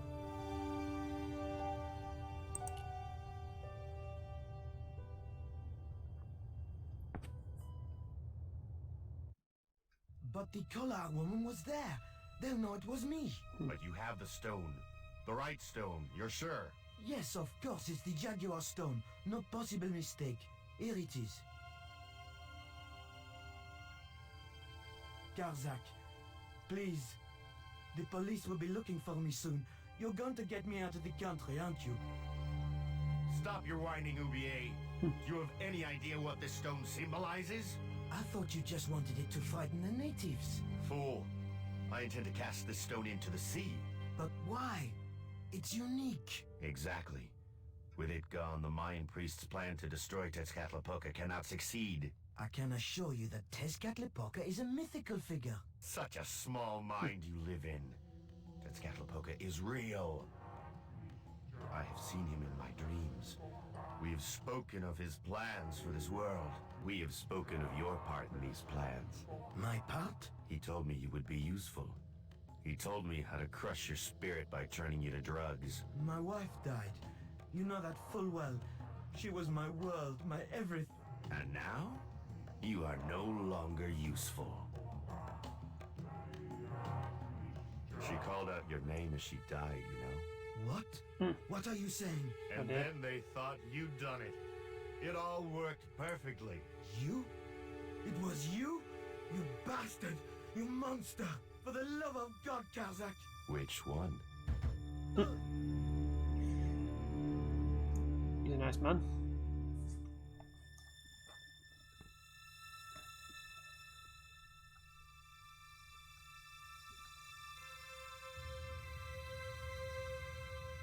I couldn't just rifle his body without making sure he was really dead.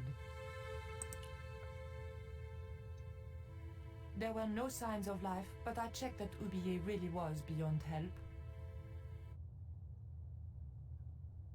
We were going to need the stone to thwart Karzak.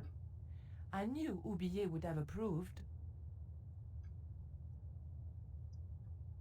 It was the Jaguar stone, all right.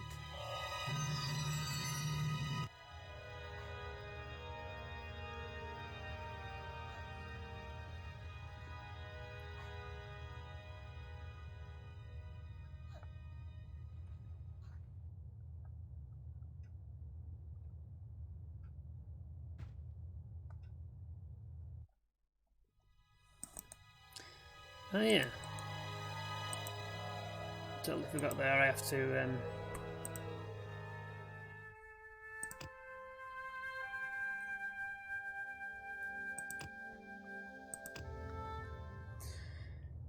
I've got to use a dagger, haven't you? And no.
Got you.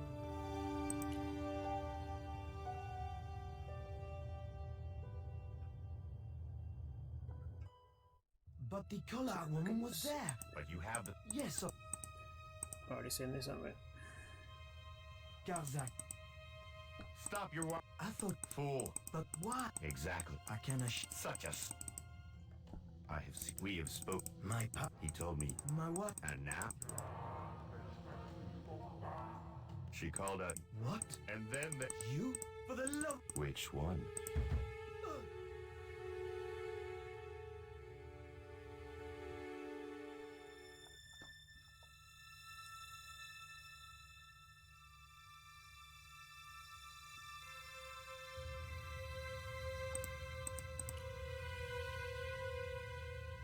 There were no...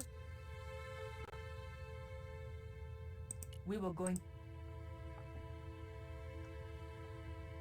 It was the Jaguar stone, all right.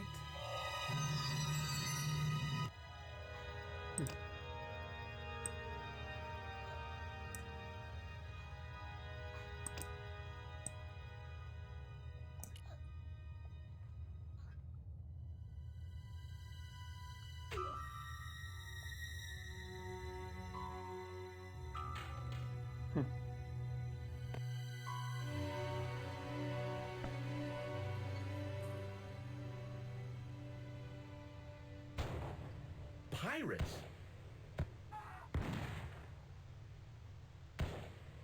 I was about to make good my escape when... Cut!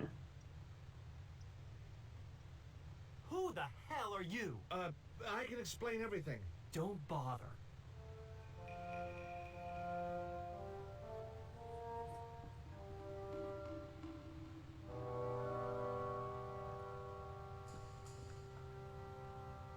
I'm sorry. I didn't realize you were making a movie. So who are you? Stobart. George Stobart. 2 B's and 2 T's. It's okay, Mr. Hawks. He wasn't in the shot. Hawks? This had to be Carlton Hawks, the newest enfant terrible of Tinseltown. I'd read about him.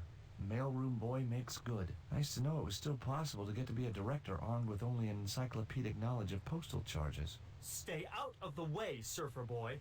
I'll deal with you later. Surfer boy?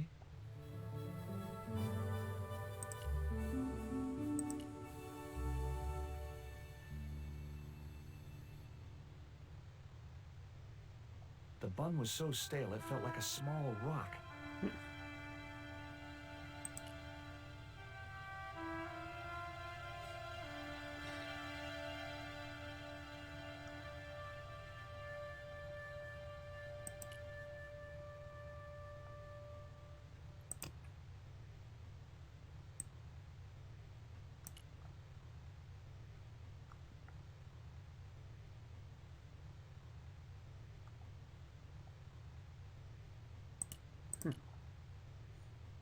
Hi, George Stobart. Hello, mate. You're English, right? Normally you don't miss much, do you?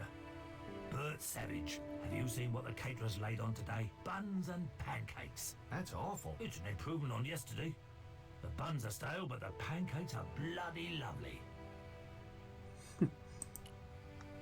Would you like a pancake, Bert? No thanks, mate. I've plenty here. How long have you been in the movie business? Flipping years, mate. Absolutely flipping years. I was in the army before that. Thought to myself, you've been risking your bleeding neck every day. Why not cash in on it like? So you became a stuntman, just like that? Nah, of course not. I had to do the training first. What training does a stuntman do? First, they told me to stand in the road. Then, they run me down. Straight up. Drove at me with a car. I couldn't believe it. I was up on the bonnet and over the other side before I realised he wasn't stopping. Then they threw me downstairs a bit and gives me a certificate. Did you ever work with Carol Climax? The Dirty Dachshund? I'll say. Flipping princess, mate. I heard she was very beautiful. Mind you, she acted like one too. Ordering this, demanding that. Did you ever meet Bertrand Oubier? Meet him? No. I saw him a few times though. He didn't like his wife being in films. Do you think Oubier murdered his wife? I wouldn't be surprised if he did. Mind you, there were plenty of people who could have done her in. I thought the public loved her. Yeah, but people who knew her saw the other side. Would you like a bun? No way. The last one I tried cracked my dentures. Yeah. Do you want to try some syrup with your pancakes? No thanks, mate. I've got to watch my waistline. Have you ever seen anything like this before? What's that, mate? Stone axe? No, it's just a piece of polished stone. Very nice indeed. Shine it up a bit, you get a few bob for that. Would you like a pancake, Bert? No thanks, mate. I've plenty here.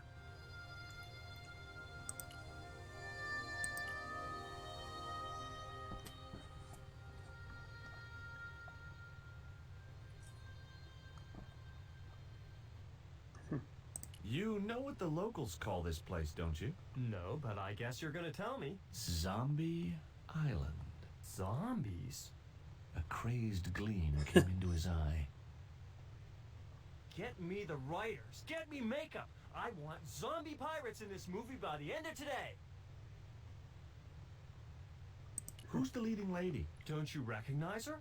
That's Sharon Kowalski. Oh, right. I'd never heard of her. I was talking to Mr. Savage, the stuntman. Is he all right? What makes you say that? He's not making any sense. The guy's English. What's the name of the movie? Are you trying to be funny? No. It's Treasure Island. The only book I ever read twice. I don't recall any girls in Treasure Island. Gotta think box office. People like that kind of thing. What other changes have you made to the story? Just a few minor details. You haven't written out Long John Silver. Are you questioning my integrity as an artist? Of course Silver's still in it. We've even hung on to Captain Flint. His parrot. His trained attack falcon. Why do you think Blind Pew's blind? Did you say you've changed the ending of the story? That's right. Do they find the treasure? Yeah, but that comes later, after they've escaped the volcanic eruption. A volcano? Sure. Krakatoa. All the millions spent on a movie, and nobody thinks to buy an atlas. Who's playing Jim Hawkins? Haiku McEwen. Oh, don't tell me you've never heard of him. I don't go to the movies too often. Jeez. Haiku is only the hottest teen star in Hollywood. That's why we're on such a tight schedule. Gotta film the close-ups before he hits puberty.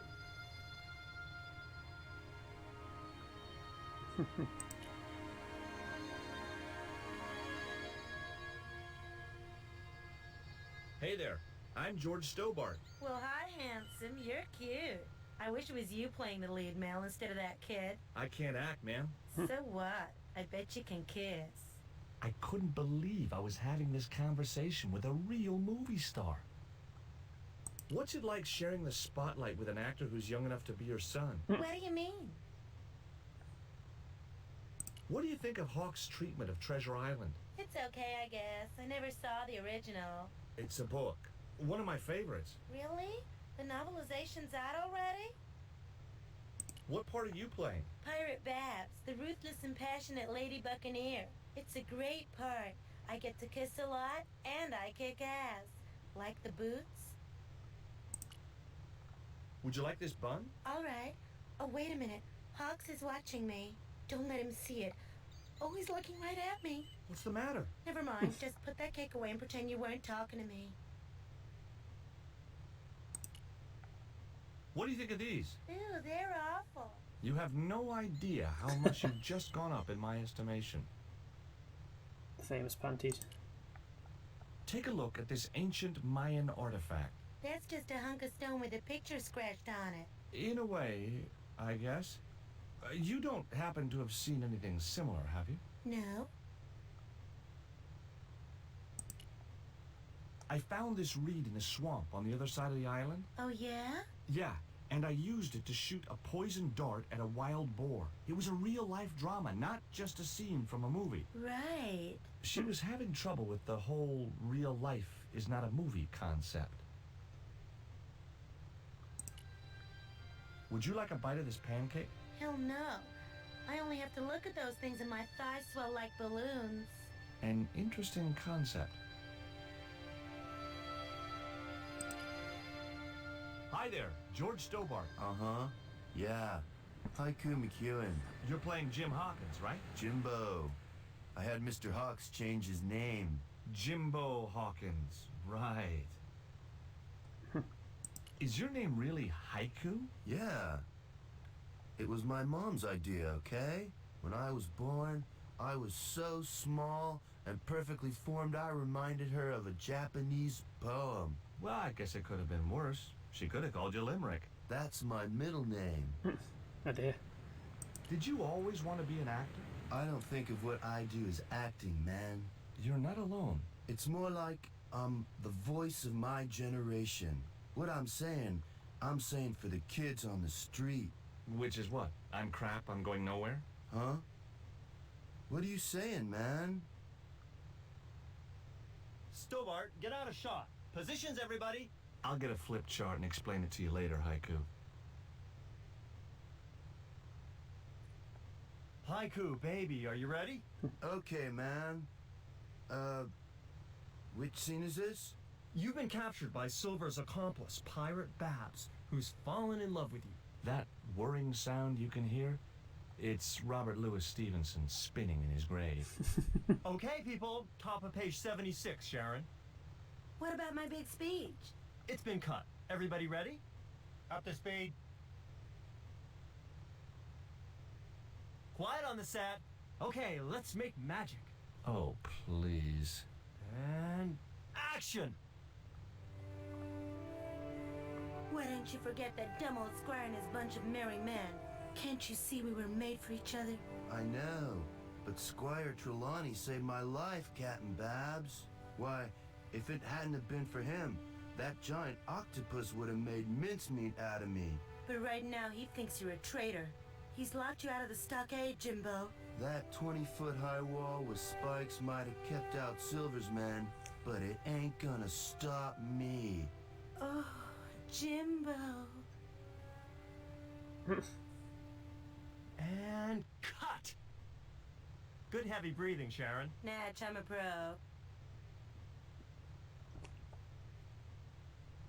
Did you get the heavy breathing, Flash? Did I ever, boss? You should have made this movie in 3D. Haiku, you were great.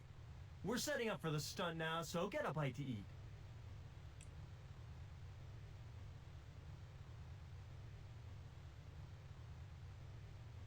Savage, on set, damn it.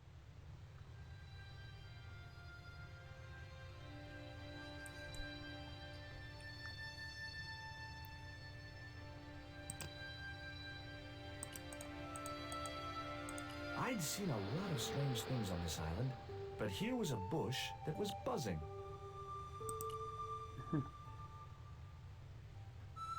As I walked towards the bush, it started buzzing angrily.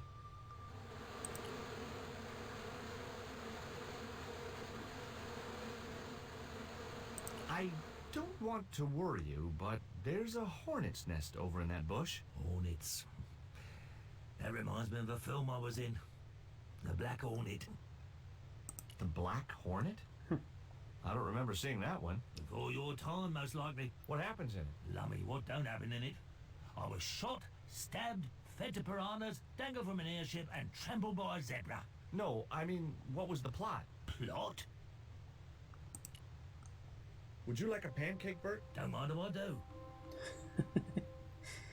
The pancake oozed maple syrup all over Bert's chins.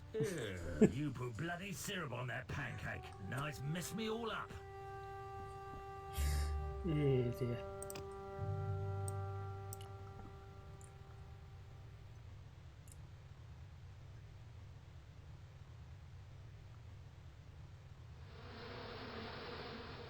Those hornets were not pleased.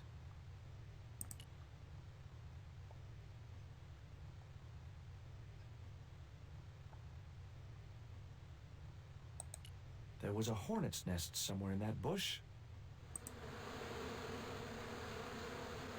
Get that camera rolling. This could be good.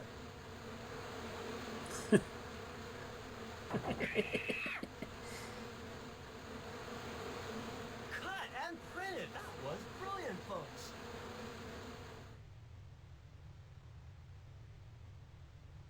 Okay, the next scene is down on the beach. This is where Hawkins finds the treasure in the Cave of the Crabs. Would those be giant killer crabs by any chance? Giant mutant killer crabs with attitude. There it was, the rock I'd seen from the camel's hump. Now that I was close up, I could make out a small cave near the top of the pillar.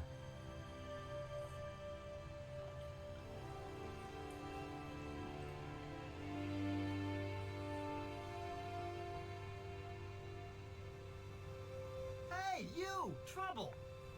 Who, me?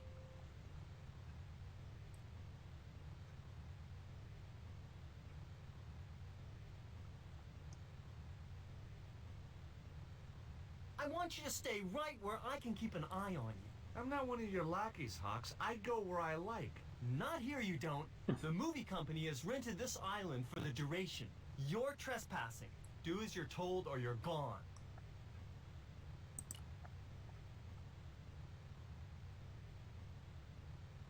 Why don't you use that cave up on the rock pillar at the end of the beach? We don't have a stuntman anymore. Hey, I'll do the stunt. I appreciate the offer, but if you fall, you'll sue us. No, I won't. Everybody hear that? I heard it. Good enough, we're covered. Got any experience? Death-defying leaps, desperate fistfights, getting caught in explosions, you name it. Okay, people, move out. We're shooting the scene at the end of the beach. No, we're not. The camera's still bogged down. Shoot, I forgot about that. No go, Stobart. We'll have to use this cave after all. You don't look happy. Why should I be happy? Look at that cave. It's supposed to be where the treasure is. So? Look at it. It's crap. Does that look like the sort of place anybody would hide treasure? I should have had props build me a proper damn cave. A cinematic cave. What do you mean, a cinematic cave? One with drama. Danger. One that looks like the mouth of a big stone skull would be cool, but I'd settle for drama and danger. Flash? Yep. We can't film at the Needle Rock because the camera's bogged down, right? You got it, champ. So why can't we use the portable camera instead? You know, that's a pretty smart idea.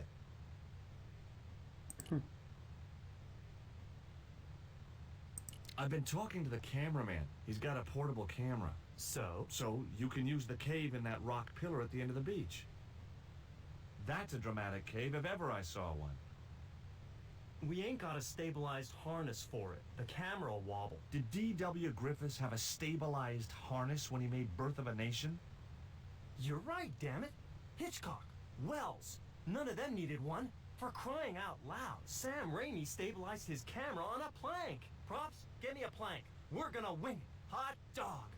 We're gonna do a cinema verite pirate movie. George, get to wardrobe. We're gonna make you a star. On my way.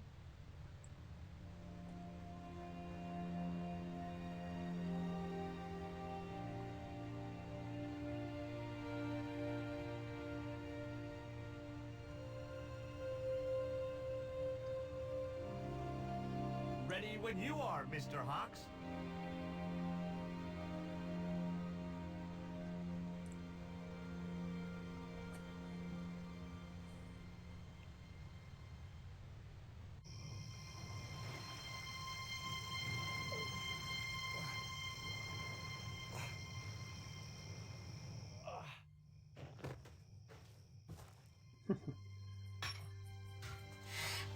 Sat there for 300 years.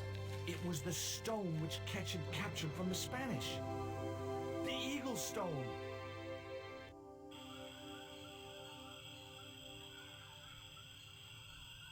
I returned to Quaramonte and found that George had left a message with Conchita. He'd already left for the Indian village, so I hurried to catch up with him. When I arrived, I found a scene of desolation.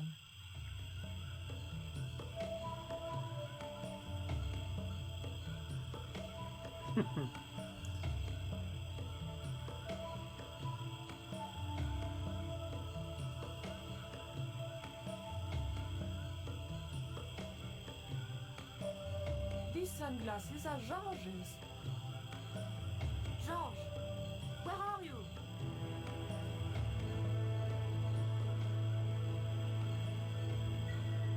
Titipoco, I'm almost glad to see you.